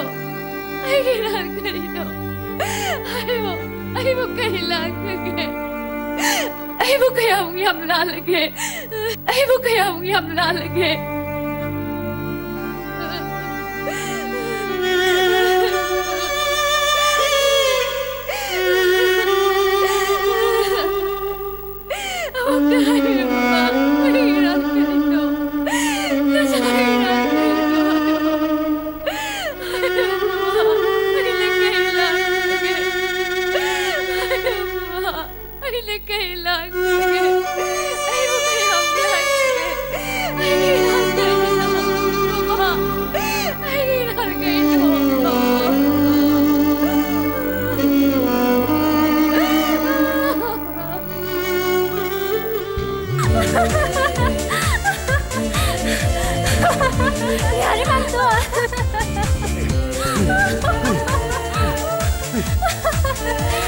Imong thôi, ta sai được nè, anh tôi đi xem tôi đâu.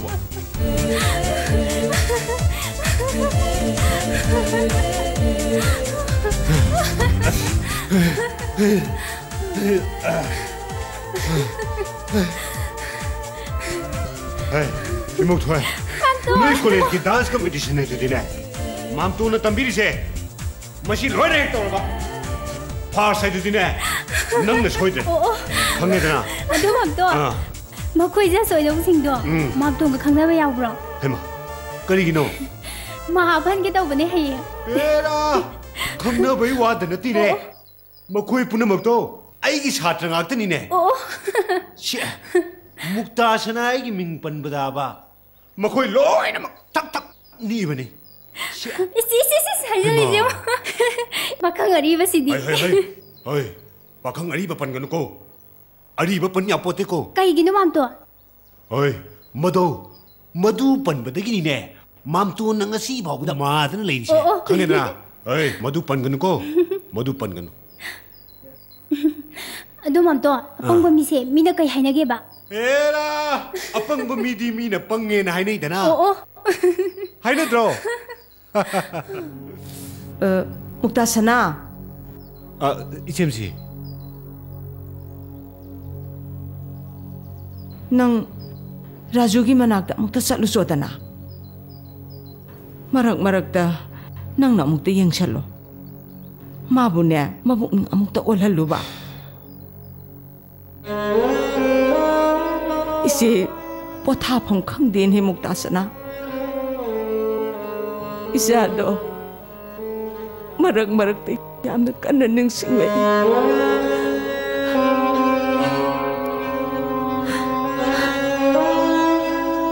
isi pothapam khangde 제 그림도 건비루는 제 너빠래 시디 온도는 파나 호를 그방안 아이시 마기 맘도 노이드는수 마디 아이기 머룹 오이나 호를 기분 잼지 그림드네 징내비누 뿌닝도 닉티네 레이타는 드네비 아이네 오지마에 드착해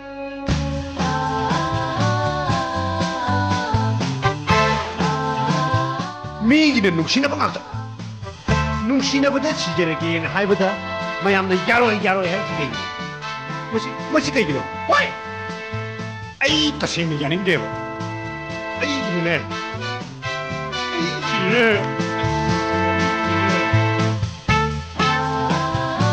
아이씨 아무리 다해 랩잉 뭐지 아이기시 뭐지 풍복문데 배우고 있다 아등이 레이사비싱 시디 아로이 보이는 핵들 라이브 게임 해마이 능거 해마이 능건 거다 걸로다 예 마이 능건 거다 거기 너지나 ngawrza sibo 능거 걸로 마이 능거 걸로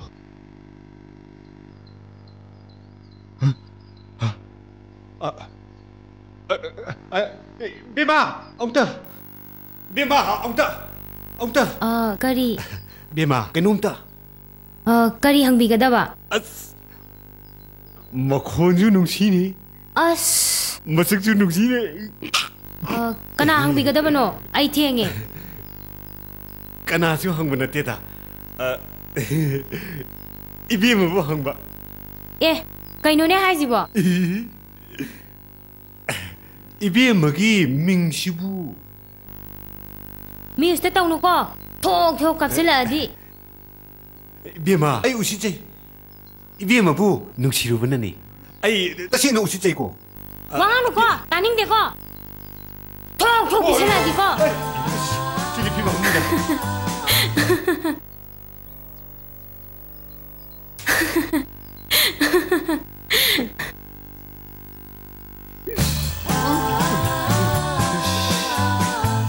싫습니다. ngasida기 묵다시나 아이기 명치 머니푸르기 망합니다. 아이 싫은거니 뭐. 시대부 하이는 식내는 그 용반 번했더니 아이는 그 누비 고래가 누시는 그 용반 번이 오르고 아스 나티 마시다부 이시엠지 고래네 아이기디 큰데 봐. 마짜기 누시는 것도 아두다 두가이나 보기도 큰봐 두가이나 보기도 큰봐 눅시나바부 일라이 라이나가 방보다나 눅시나바 레름들디네 따지만 레름 아두다 컨데 아이디네 눅시나바드네 서포터래 샤 눅시나바부 라이나가 방보다나 아이 서포터래 눅시나바드 서포터래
사연비. 양봉. 빨간. 세. 빨간. 가만세. 빨간.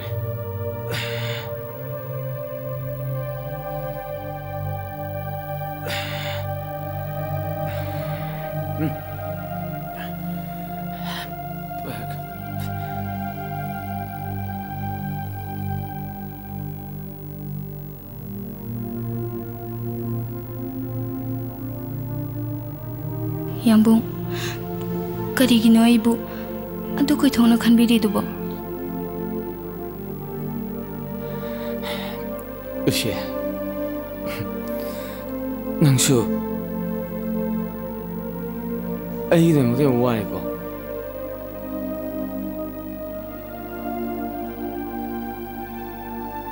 양봉, 양봉이 담았다디 그리스 와발레티에.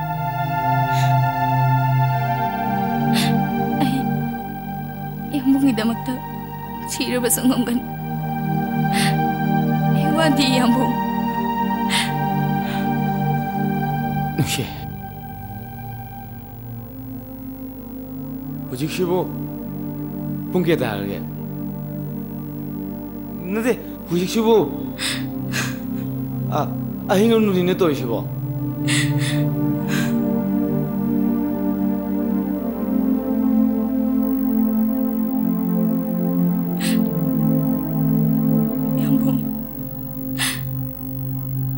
libuhan ado karina. Huzikse nungtilne ambo nungtilne.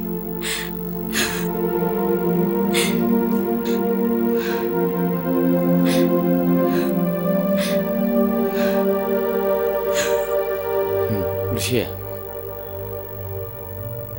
kapan?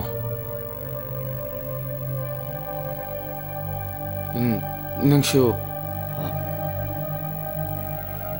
Ay kan mede mo wari ko.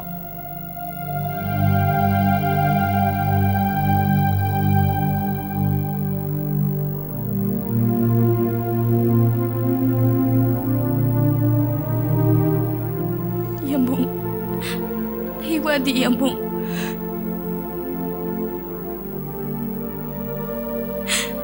Yambung kita magtadi, chok tabasulay di. Hindi, yambong ita magtapulog pa ni.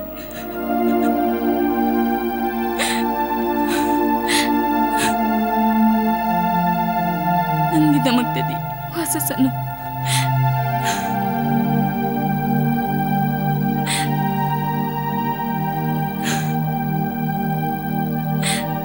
Nang di na magtadi, kawasi sumangsa sa ano.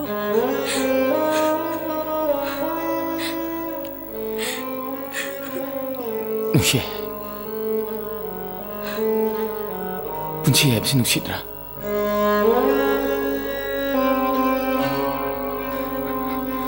Nomu na tana, hominak bakayam.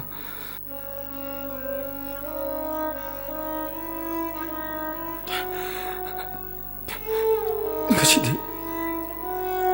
kaya dalam daraba.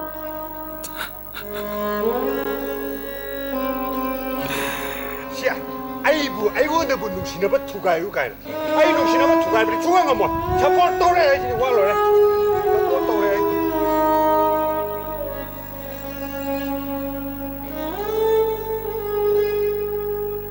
Yambong, nanggi mau sagi pun siya dada. Amuk tadayala ko kay daw bagi. Sangsar sida. Acat-cat. Lihing lipahan liba. Mamalya amla ba? Kaya maingon na pinaglabaso.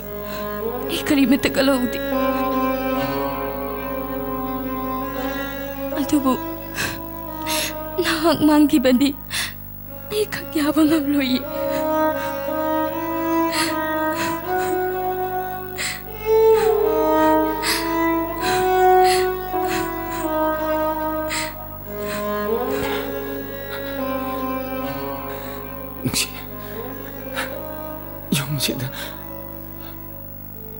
Ako yung tana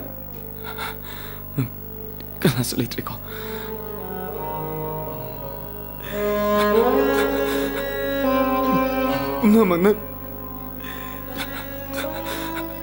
Unamagna ay butadolan ko. Yambung, ay lagi sedih. Ay di nang bu, kay dong nung daso tado oye. Ulay na kapang mo daw na. Ay support to eh.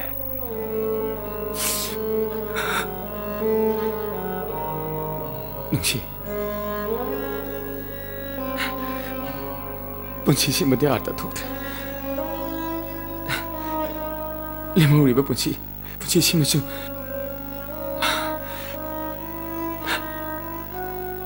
Nang matungay hem sai thajit.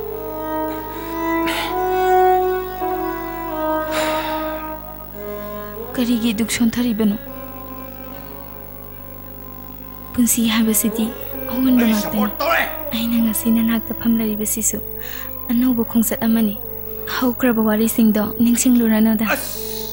미기디 신다수 농시바 아다수 농시바 신다수 농시바 아다수 농시바 아스 마코이기디 프리티비전 농시바 마톰도 다르네 마시디 이세이 좀 찾게다 오 농시 농시 오 농시바 오 농시 농시 오 농시 오 농시바 갈라이 갈라이 갈라이 Onuksiba, Onuksiba. Ay bukaw bibra. Bima, kauti, ay kauti. As, hawjit na sulambi de lay sabi masak pasabi ama. Ibi mabu, kari ming. Ay giming nungsi kauzi. Nungsi. Yay. Ibi ma yay kay di. Matik jab chay. Sagtagi ming na tade, ming nagi sag na tade. Bima, yay ko, ay di yay di. Ado, kana, unabiga damano. Ay, say Bima, Raju ki mamtunin he. Oh, ay kangsa udre waraw bina. Waraw di Bima. Yambong do, kada hipaw isang hazi. Kada. Jangsi. Lingsin biro.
Nungsi,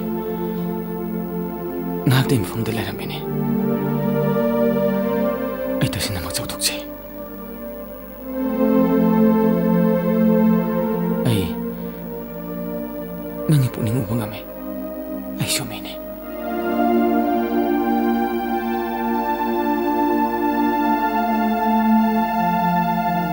Yambung na, ay kipong ning buubi ba?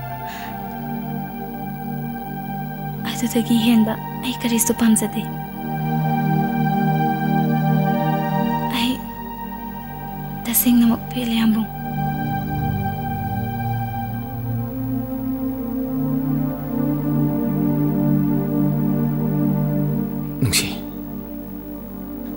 Nangsoy pun silang biya manayam siya. Ay tasing nagkangay. Ay tasing namak nangilaman niyam tola ba na eh. Nakakitaw man kangil pa na ito na. Amok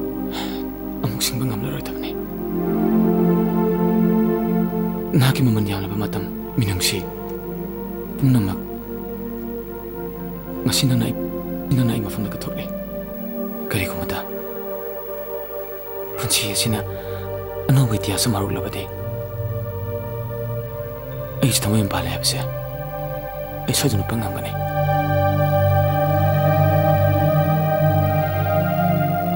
yambung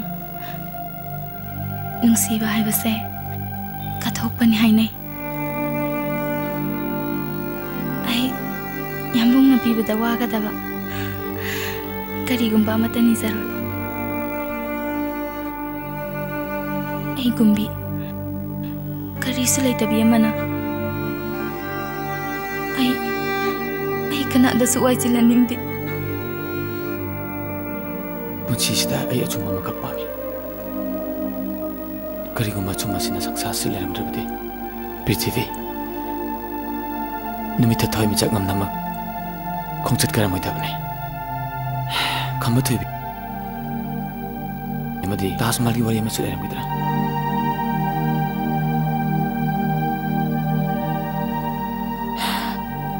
nungsi wang di jam ne pakum di supang pangde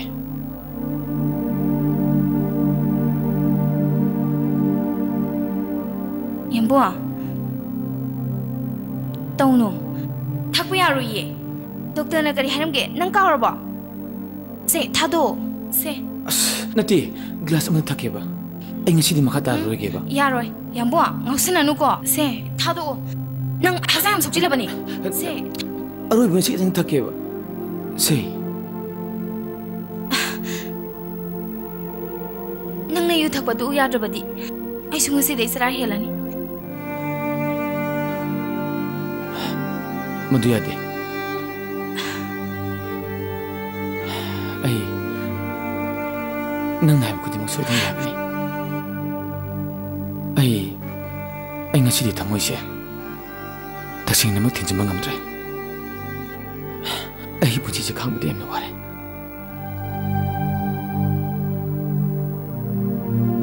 karama matam dano kai dau ngai no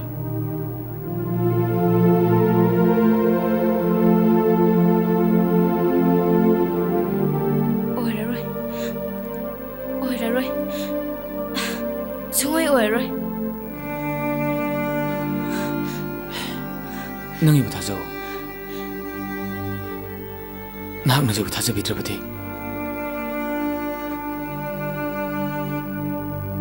ai di kana ge ngokne ai hakchang jem namai tre ai ngakdang puthage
Chatombi. Ho baba.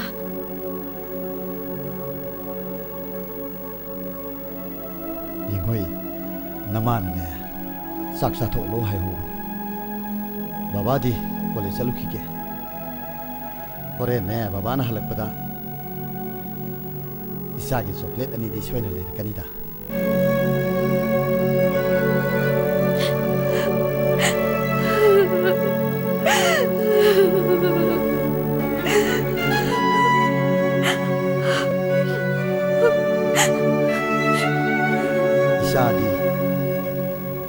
Chocolate ani natrabadi sate hidai ne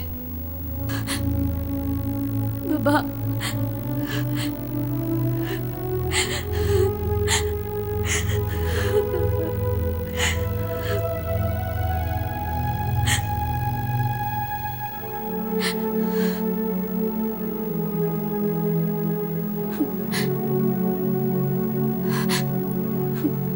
Yengoi, Bhagavad Gita na hai. Ai khoi khuding mak tiak tawba ngawmadabani. Tiak haibase atai karisu nati. Punsidane apamba posak ama phangnabagidama. Apamba khara thadokpa tai. Baba.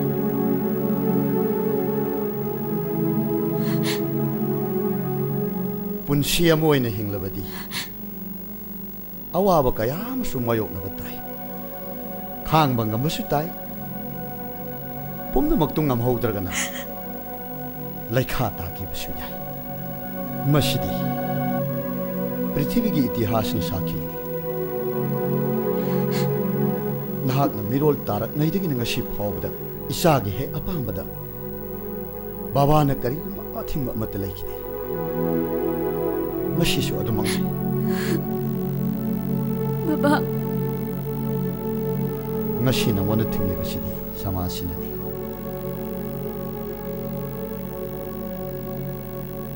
Sesi kapkunuse. Baba kolese lukiki.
Sibi magi san pise masak matau naga phajabane matam naga phatabane ai khoidi ipada pakhasaida madugi damakta di kaimta khanbiruno khangde khoidi ne pakhat mandana ai khoigi ohoroi draina piktak ne heta mangon kajari isini halla mansinga yamna sauna karakadabudusu makhoi pabungdo Delhi da thabak arubam chathokiba aduna khara piktak na hekta senjara abani warau binu ko sakhenbia karigi warau rudage piksili basina hena pharabani sauthoga kari kana gadage Mayam warau bibeyade Mama aga phana ba adum tanabiro Aidi college gi arubu meeting amakak leiba timing si ya selectre mayam warau binu ai amta saseru Hani bungo ngaiko ibe ma bulai ba ude ne sakhen bia masa khara nungai te na mai ka da lei adudi amta sangu se phani mayam ngak ta phamma mugo ai amta sangu gi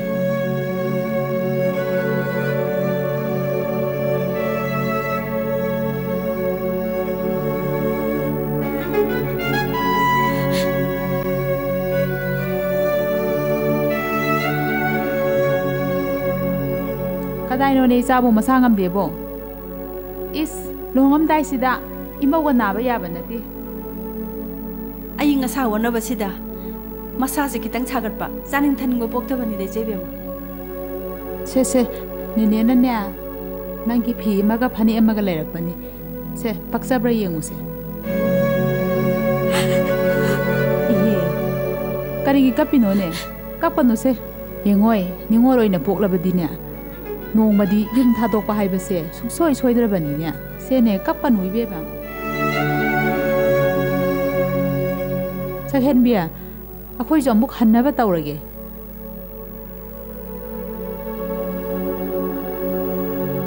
이마 엉덩아이 비코 ꯀꯩꯅꯣ ꯀꯩꯗꯧꯔꯒꯦ 라주가 이가 얘기네 해보세 에이수 강해 사마사스나 얘기록나 봐야 돼 해보수 강해 에이는 것이 힘리버지수 나코이 뿜나먹기 아빠한발 안비다니 아두보 와펌시다 아이고수 강한 맘 톡라 이마 타모이 함나 깔리 이마 타모이 함나 깔리 세 ꯀꯧꯀꯅꯨ ꯃꯤ ꯇꯥꯈꯤꯅꯤ ꯀꯧꯀꯅꯨ ꯏꯆꯥꯒꯤ ꯇꯨꯡꯒꯤ ꯌꯦꯡꯗꯅ ꯏꯃꯥꯅ ꯄꯨꯝꯅꯃꯛ ꯐꯅꯕ ꯁꯤꯟꯕꯅꯤ ꯅꯪ ꯏꯃꯥꯕꯨ ꯋꯥꯔꯧꯒꯅꯨ ꯃꯃꯥ ꯃꯄꯥ ꯑꯣꯏꯕꯁꯤꯡꯅ ꯃꯆꯥꯕꯨ ꯀꯗꯥꯏ ꯐꯥꯎꯕ ꯅꯨꯡꯁꯤꯕꯒꯦ ꯍꯥꯏꯕꯁꯦ ꯅꯪꯅ ꯅꯣꯡꯃ ꯃꯃꯥ ꯍꯥꯏꯕꯗꯣ ꯑꯣꯏꯔꯛꯂꯕ ꯃꯇꯝꯗ ꯁꯣꯏꯗꯅ ꯈꯪꯒꯅꯤ 이마 ꯀꯧꯀꯅꯨ ꯀꯧꯀꯅꯨ ꯇꯣ ꯀꯧꯀꯅꯨ 이마 ꯊꯣꯛꯎꯈꯤꯒꯦ ꯀꯣ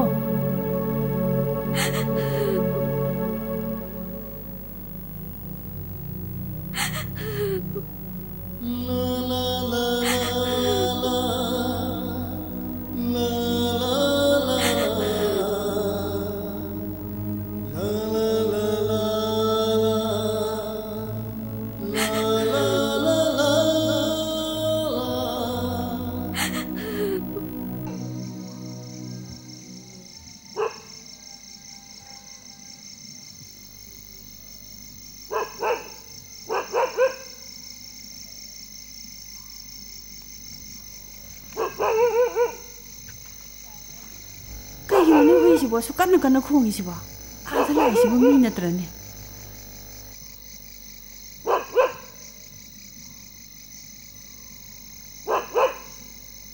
ꯃꯣꯏꯕꯥ ꯑꯣ ꯃꯄꯥꯟꯗ ꯑꯝꯇ ꯊꯣꯛꯄꯤꯔꯛꯑꯣ ꯑꯥꯗ ꯃꯤꯔ ꯀꯩꯅꯣꯝꯃ ꯂꯩꯔꯦꯕ ꯑꯩ ꯀꯗꯥꯏꯗꯒꯤ ꯃꯤꯅꯣꯅꯦ ꯍꯧꯖꯤꯛꯄꯣ ꯑꯁꯨꯛ ꯊꯦꯡꯉꯀꯥꯟꯁꯤꯗ ꯃꯤ ꯑꯣꯏꯔꯝꯃꯣꯏꯅꯦ ꯑꯃꯨꯛꯇ ꯌꯦꯡꯉꯨꯅꯦ ꯃꯃꯥ ꯅꯪꯕꯣ ꯃꯤ ꯃꯥꯜꯂꯦ ꯃꯤ ꯑꯝꯇ ꯊꯣꯛꯄꯤꯔꯛꯑꯣ 라준이네. 뭐 봐, 라준이, 아무튼 덤비러.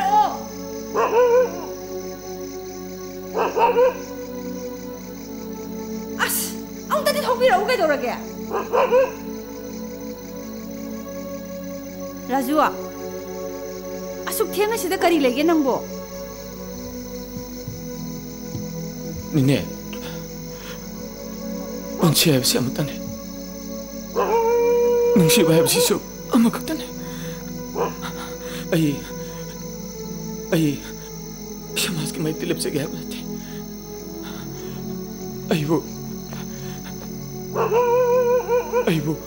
사연이 우네버기 아야보도 니네 아무튼 대피네비요 라주아 니네와 해게 낭문었다 미워이바 이코이세 ꯑꯩꯒꯤ ꯑꯄꯥꯝꯕꯗꯨꯇꯃꯛ ꯈꯟꯕ ꯑꯩꯅ ꯇꯧꯔꯤꯕꯁꯤꯅ ꯃꯤꯉꯣꯟꯗ ꯀꯔꯤ ꯑꯀꯥꯏꯕ ꯑꯣꯏꯒꯗꯒꯦ ꯍꯥꯏꯕꯗꯨ ꯈꯟꯗ꯭ꯔꯗꯤꯅꯦ ꯃꯗꯣ ꯃꯤ ꯅꯠꯇꯦ ꯁꯥꯅꯤ ꯌꯦꯡꯉꯣꯏ ꯅꯈꯣꯏꯒꯤ ꯇꯥꯏꯕꯨꯡꯉꯣꯗꯣ ꯍꯤꯡꯉꯤꯉꯩꯗ ꯃꯤꯌꯥꯝꯅ ꯌꯥꯝꯅ ꯏꯀꯥꯏ ꯈꯨꯝꯅꯕ ꯆꯤꯡꯂꯦꯝꯕ ꯃꯤꯁꯛꯅꯤ ꯑꯩꯅꯦ ꯅꯪꯕꯨꯁꯨ ꯃꯇꯧ ꯇꯝꯍꯟꯅꯤꯡꯉꯤ ꯅꯪ ꯃꯥꯒꯤ ꯏꯅꯤ ꯌꯦꯡꯉꯣꯏ ꯁꯥꯌꯣꯟꯕꯤꯗꯣ 망곤 까나크래 루홍이 왔다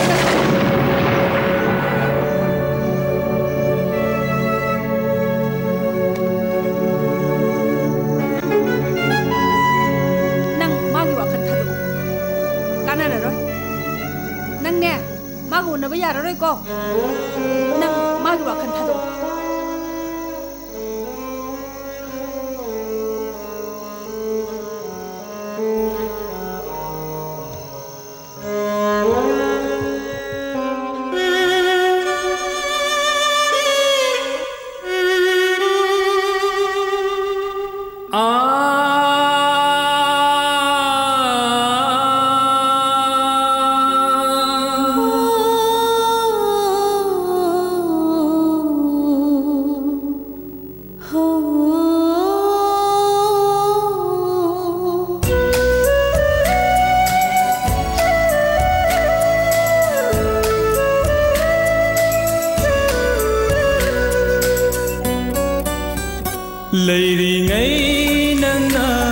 inaka kalude nomata wakhalsina nungsiba se asukwagani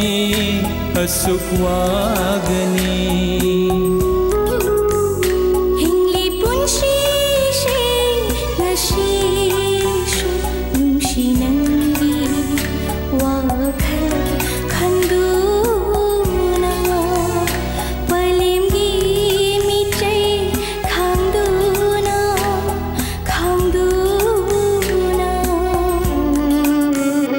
lairi ngai nangna inata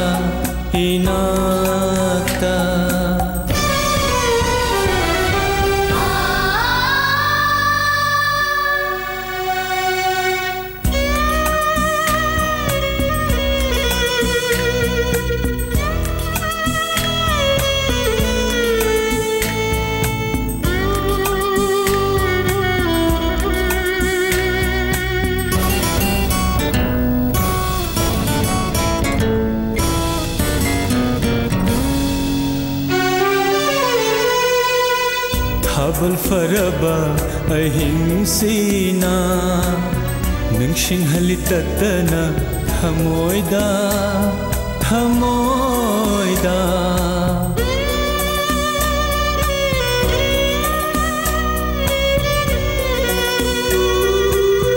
Habal faraba ahingsina nungshin halitatana hamoida haukraba punsigi thodokayana haukraba punsigi thodokayana nanakte lakshi lakumdare shire shiharshu shingomdare angaubi oire nangi wakhalda angaubi oire ai hati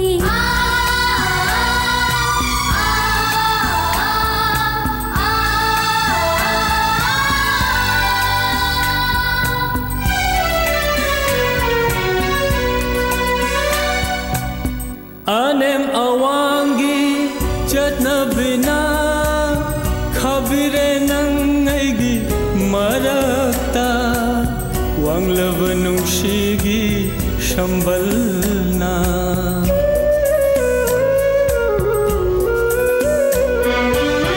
hakravashunang aigi marakta nungshigi wanglava shambalna nangtigini aigi punshishe nangtigini aigi punshishe lairi ngai nangna inaka kalude nomata wakhalsina nungsiba se asukwagani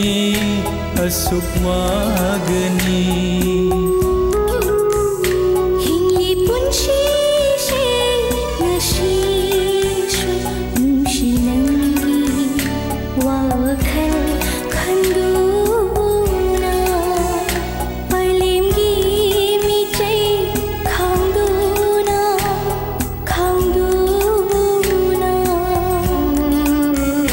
lairi ngai nangna inata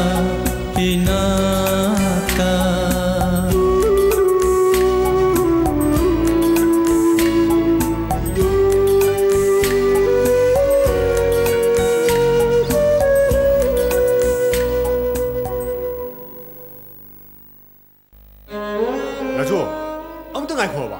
Na ti Raju, amta ngai khoi mi. Mam ton gwa amta hai ki ba. Amta ngai khoi mi. Raju, ngai kho ba se. Mam ton gwa hai ke ba. Nang mam ton hai si ke ta roi. Mam ton pung ngam nung si ko Raju. Na ti, 낭부 이셈시 나찬 토이 깜짝 농시더라 낭부 농시대 애가 남도 농시대 애가 남도 농시바 남래바 난 토와이도 깜짝 빠무들어 줘 난 시간이 한번 거울을 봐봐 빠무가 kaya mo inari chakray kaya mo chaki gani 라주 nang adum na haigano mamtone khang deba kuchise nomuta unadang mamdabag nasiba kaya mo tamna lamtakay kanara kalamat hoy kaya mo so tamna lamtakay 노무디 학생한테 타와이시는 소리 다도 못잡히겠다. 라주, 그이러는 강요다. 아, 맘도, 세, 그이러는 하는 거다. 나게 맘도인데 생각, 라주. 너 거기 보면 뭐가? 아이고, 자율비기 wakal 타도 나. 라주, 남자가는 이만 아이고 임 타도 나. 능신한 목수 유타도나 노무디 아이시 맘돈 그나고 맘나 상사 알았어 소지 타도 할 곳이야 맘돈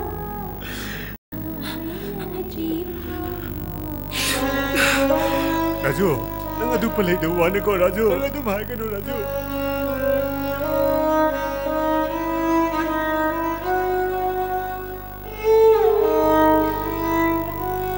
yumda chalache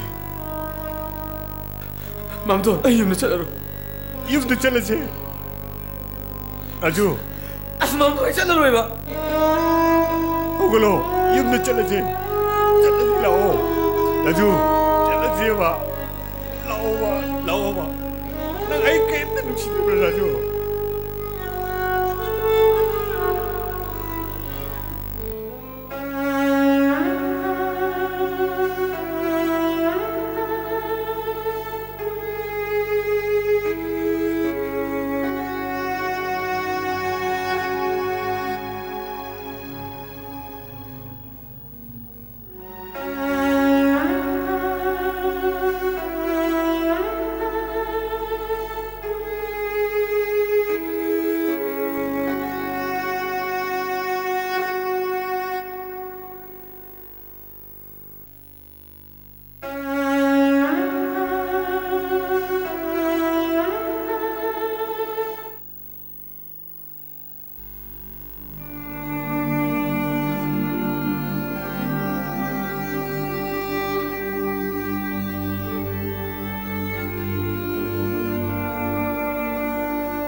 bro cooker गुम्बा यादव मखैलोइन से मैं यार बने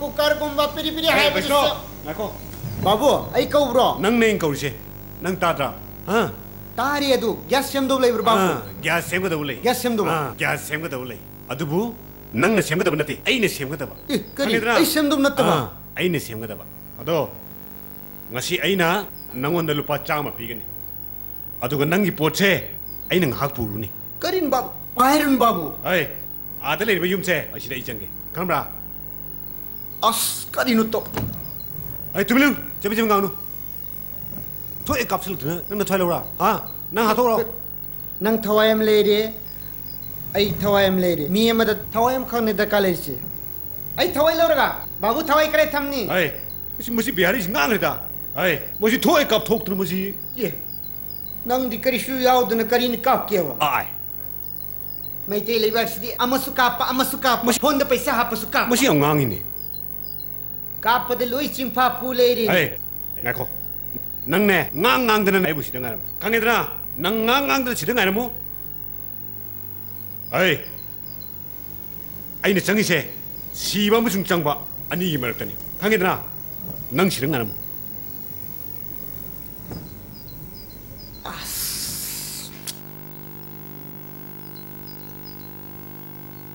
gas cooker ꯁꯦꯝꯅꯤꯡꯉꯥꯏ ꯂꯩꯕ꯭ꯔꯥ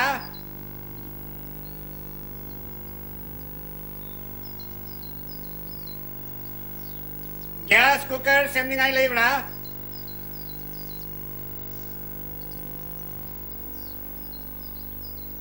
ꯑꯩꯈꯣꯏꯒꯤꯗꯤ ꯂꯩꯖꯗ꯭ꯔꯦ ꯁꯦꯝꯖꯔꯔꯣꯏꯌꯦ ꯀꯅꯥꯗꯅꯣꯃ ꯍꯪꯕꯤꯔꯨꯔꯣ ꯑꯩ ꯔꯥꯖꯨꯒꯤ ꯃꯝꯇꯣꯟꯅꯦ ꯍꯥ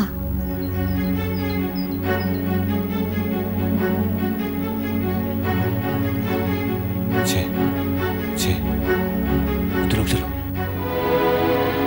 ꯑꯩ ꯊꯨꯅ ꯊꯣꯛꯈ꯭ꯔꯒꯦ ꯅꯪ ꯆꯤꯊꯤꯁꯤ ꯄꯥꯔꯒꯅꯦ ꯃꯗꯨꯒꯤ ꯃꯔꯣꯟ ꯊꯨꯅ ꯈꯪꯍꯜꯂꯣ ꯑꯩ ꯆꯠꯂꯒꯦ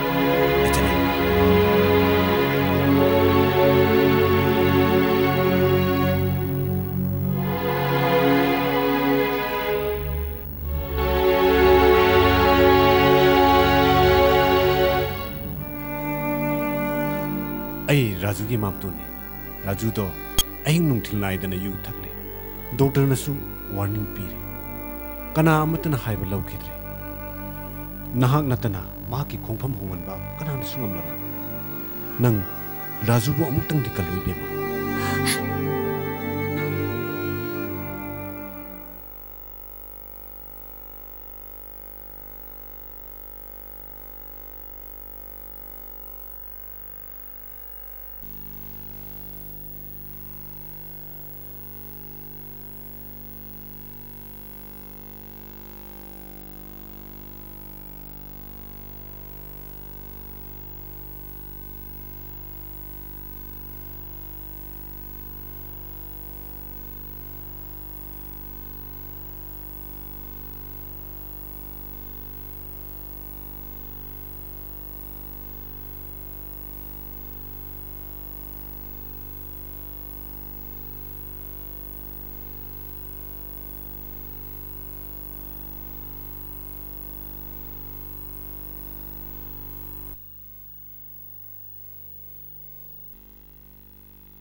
ꯌꯨꯝꯁꯤꯕꯨ ꯃꯤ ꯀꯅꯥ ꯀꯅꯥ ꯂꯩꯒꯦ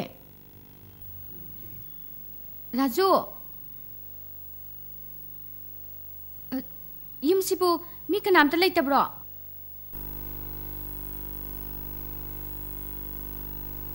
ꯀꯅꯥꯅꯣ ꯑꯁꯨꯛ ꯊꯦꯡꯀꯥꯟꯁꯤꯗ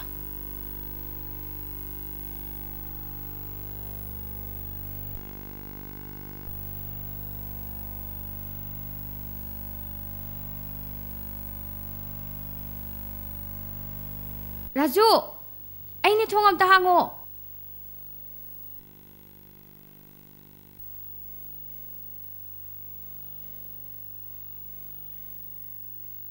ꯀꯅꯥ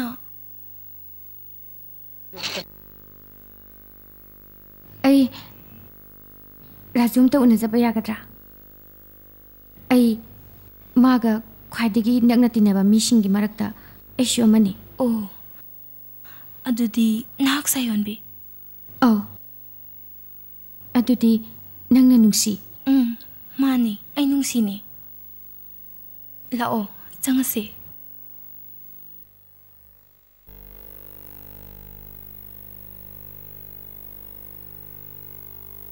ꯌꯥꯅꯤ ꯐꯝꯕꯤꯌꯣ ꯐꯝꯕꯤꯌꯣ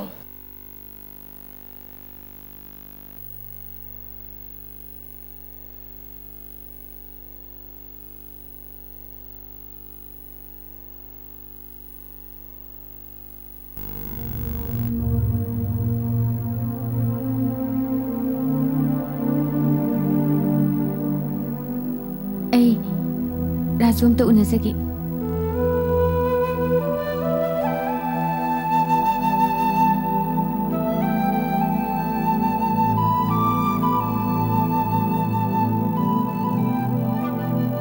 ꯀꯗꯥꯏꯗ ꯂꯩꯔꯝꯒꯅꯤ ꯀꯔꯤ ꯆꯥꯔꯝꯒꯅꯤ ꯄꯥꯎ ꯑꯃꯠꯇ ꯇꯥꯈꯤꯗꯔꯦ ꯃꯍꯥꯛ ꯌꯨꯝ ꯑꯁꯤꯗ ꯍꯟꯖꯤꯜꯂꯛꯇꯕ ꯉꯁꯤꯒ ꯊꯥꯅ ꯅꯨꯃꯤꯠ 5ꯅꯤ ꯏꯁꯣꯔ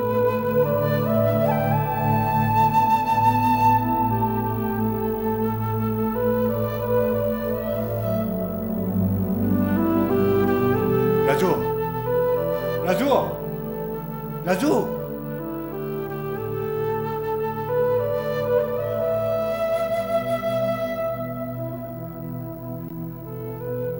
ꯑꯩꯅ ꯅꯪꯕꯨ ꯉꯁꯥꯏꯗꯤ ꯀꯣꯏꯊꯤ ꯊꯤꯔꯨꯔꯦ ꯑꯗꯨꯒ ꯅꯪꯅ ꯁꯤꯗ ꯅꯤꯡꯉꯥꯏꯗꯅ ꯐꯝꯗꯨꯅ ꯂꯩꯊꯣꯛꯑꯦ ꯂꯥꯛꯑꯣ ꯆꯠꯁꯤ ꯂꯥꯛꯑꯣ ꯉꯁꯤꯗꯤꯅꯦ ꯅꯪ ꯌꯨꯝ ꯊꯥꯗꯣꯛꯄ ꯌꯥꯔꯣꯏ ꯌꯨꯝꯗ ꯃꯤ ꯂꯥꯛꯀꯗꯧꯕ ꯂꯩꯌꯦꯕ ꯂꯥꯛꯑꯣ ꯆꯠꯁꯤ ꯂꯥꯛꯑꯣ ꯃꯝꯇꯣꯟ ꯑꯩ ꯑꯁꯨꯝꯁꯤꯡ ꯑꯇꯩ ꯑꯗꯨꯝ ꯂꯩꯖꯒꯦ ꯑꯩ ꯑꯁꯤꯕꯁꯤꯗ ꯑꯁꯨꯝꯃꯛ ꯂꯩꯖꯔꯒꯦ ꯃꯝꯇꯣꯟ ꯃꯗꯨ ꯑꯣꯏꯊꯣꯛꯄ ꯌꯥꯔꯣꯏꯅꯦ ꯅꯠꯇꯦ ꯅꯪ ꯉꯥꯡꯉꯤꯗꯨꯕꯨ ꯀꯩꯅꯣ ꯍꯥ ꯅꯠꯇꯦ ꯅꯪ ꯉꯥꯡꯉꯤꯗꯨꯕꯨ ꯀꯩꯅꯣ ꯂꯥꯛꯑꯣ ꯆꯠꯁꯤ ꯂꯥꯛꯑꯣ ꯂꯥꯛꯑꯣ ꯆꯠꯁꯤ ꯂꯥꯛꯑꯣꯕ ꯃꯝꯇꯣꯟ ꯑꯩ ꯑꯁꯤꯕꯁꯤꯡ ꯑꯗꯨꯝ ꯄꯣꯊꯥꯖꯒꯦꯕꯅꯦ ꯃꯝꯇꯣꯟ ꯑꯩ ꯑꯁꯤꯕꯁꯤꯡ ꯄꯥꯝꯖꯩ ꯃꯗꯨ ꯁꯨꯡꯌꯥ ꯌꯥꯔꯣꯏꯌꯦ ꯂꯥꯛꯑꯣ ꯆꯠꯁꯤ ꯂꯥꯛꯑꯣ ꯃꯝꯇꯣꯟ ꯂꯥꯛꯑꯣ ꯆꯠꯁꯤ ꯂꯥꯛꯑꯣ ꯍꯥꯏꯕꯅꯦ ꯌꯨꯝꯗ ꯃꯤ ꯂꯥꯛꯀꯗꯧꯕ ꯂꯩꯌꯦꯕ ꯂꯥꯛꯑꯣꯕ ꯆꯠꯁꯤ ꯂꯥꯛꯑꯣꯕ ꯆꯠꯁꯤ ꯂꯥꯛꯑꯣꯕ ꯂꯥꯛꯑꯣ ꯆꯠꯁꯤ ꯂꯥꯛꯑꯣ ꯂꯥꯛꯑꯣ ꯆꯠꯁꯤ ꯂꯥꯛꯑꯣꯕ ꯃꯝꯇꯣꯟ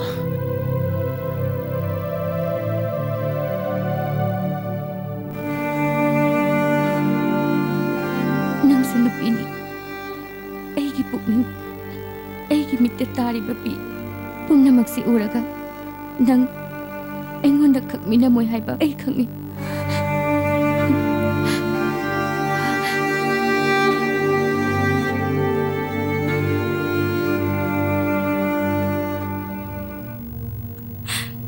ꯑꯩꯍꯥꯛ ꯃꯤꯅꯝꯗꯦ ꯃꯍꯥꯛꯀꯤ ꯁꯣꯛꯇꯔꯕ ꯋꯥꯈꯜ ꯑꯃꯗꯤ ꯄꯨꯟꯁꯤ ꯑꯗꯨꯗ ꯁꯨꯞꯅꯇꯒꯤ ꯃꯇꯦꯡ ꯄꯥꯡꯕꯅꯤ ꯏꯁꯥꯒꯤ ꯑꯣꯏꯖꯕ ꯑꯃꯒꯤꯗꯃꯛ ꯂꯝꯕꯤ ꯊꯤꯕꯁꯨ ꯅꯠꯇꯦ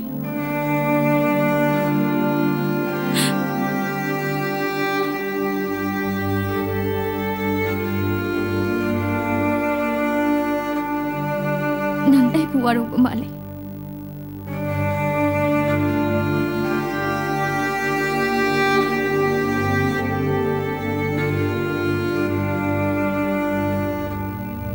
ꯌꯦꯡꯉꯨ ꯅꯨꯡꯁꯤ ꯄꯨꯟꯁꯤ ꯑꯁꯦ ꯋꯥꯍꯪꯇꯅ ꯄꯤꯛ ꯊꯜꯂꯦ ꯄꯥꯎꯈꯨꯝꯗꯤ ꯐꯪꯗꯦ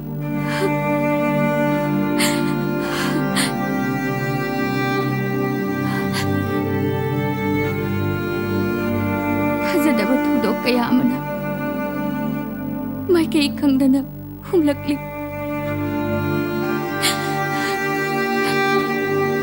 ꯁꯦ ꯀꯞꯀꯅꯨ ꯀꯞꯀꯅꯨ ꯇꯣꯛꯑꯣꯁꯦ ꯇꯣꯛꯑꯣ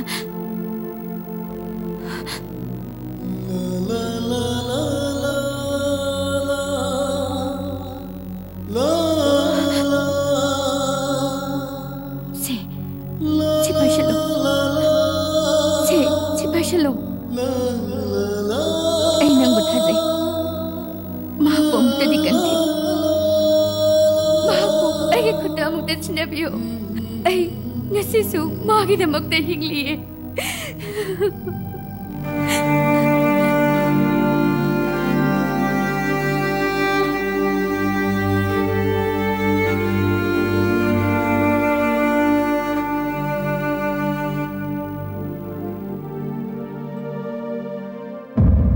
Matam kuinagi matungda, aygi imanabi amagi matengna, magaroy bawoy na amagtang unaki.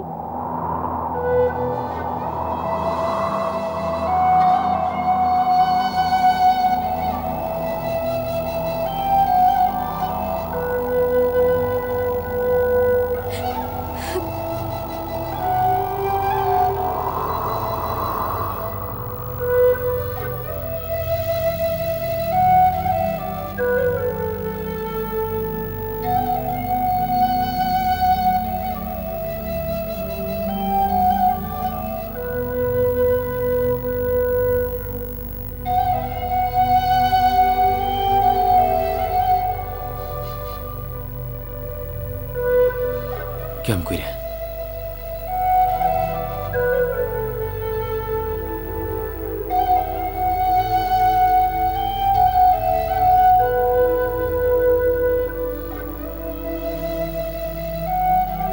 Noong unad na labang amamdabay ko ini. Asum ng paminadana. Jahitri ka thau mau kre. Nangai bo mau amada traga amada. Soidina wawrang mani. Pung namak to idina so. Ohi maning di hayo kito bage.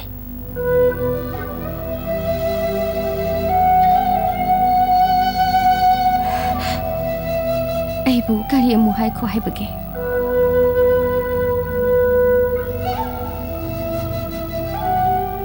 Asuk sangla matam se. Nati kan manet ke. Ai se nung arang bening bra. Ai ta sing na ba anu ko mapu mapam.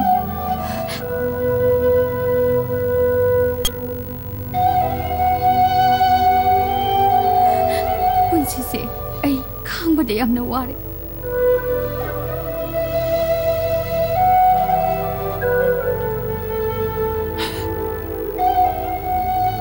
Miyobe itihasta wari na warsana.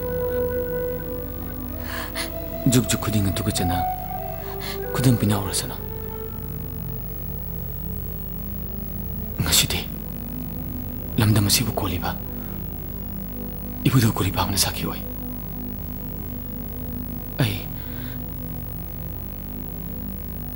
Ai na pudna chalaga.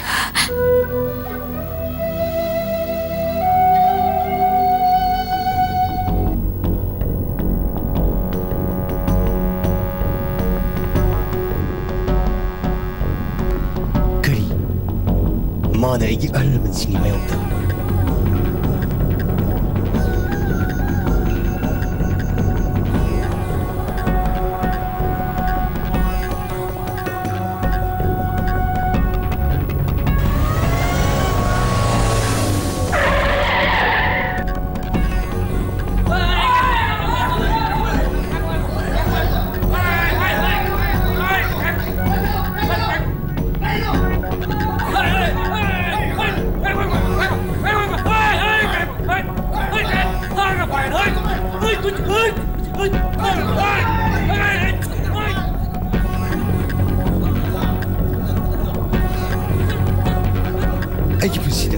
Sulakiti, wapam sida su ilandi, nipasi sulandi.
yadi. Ay, nangai sudin yagi.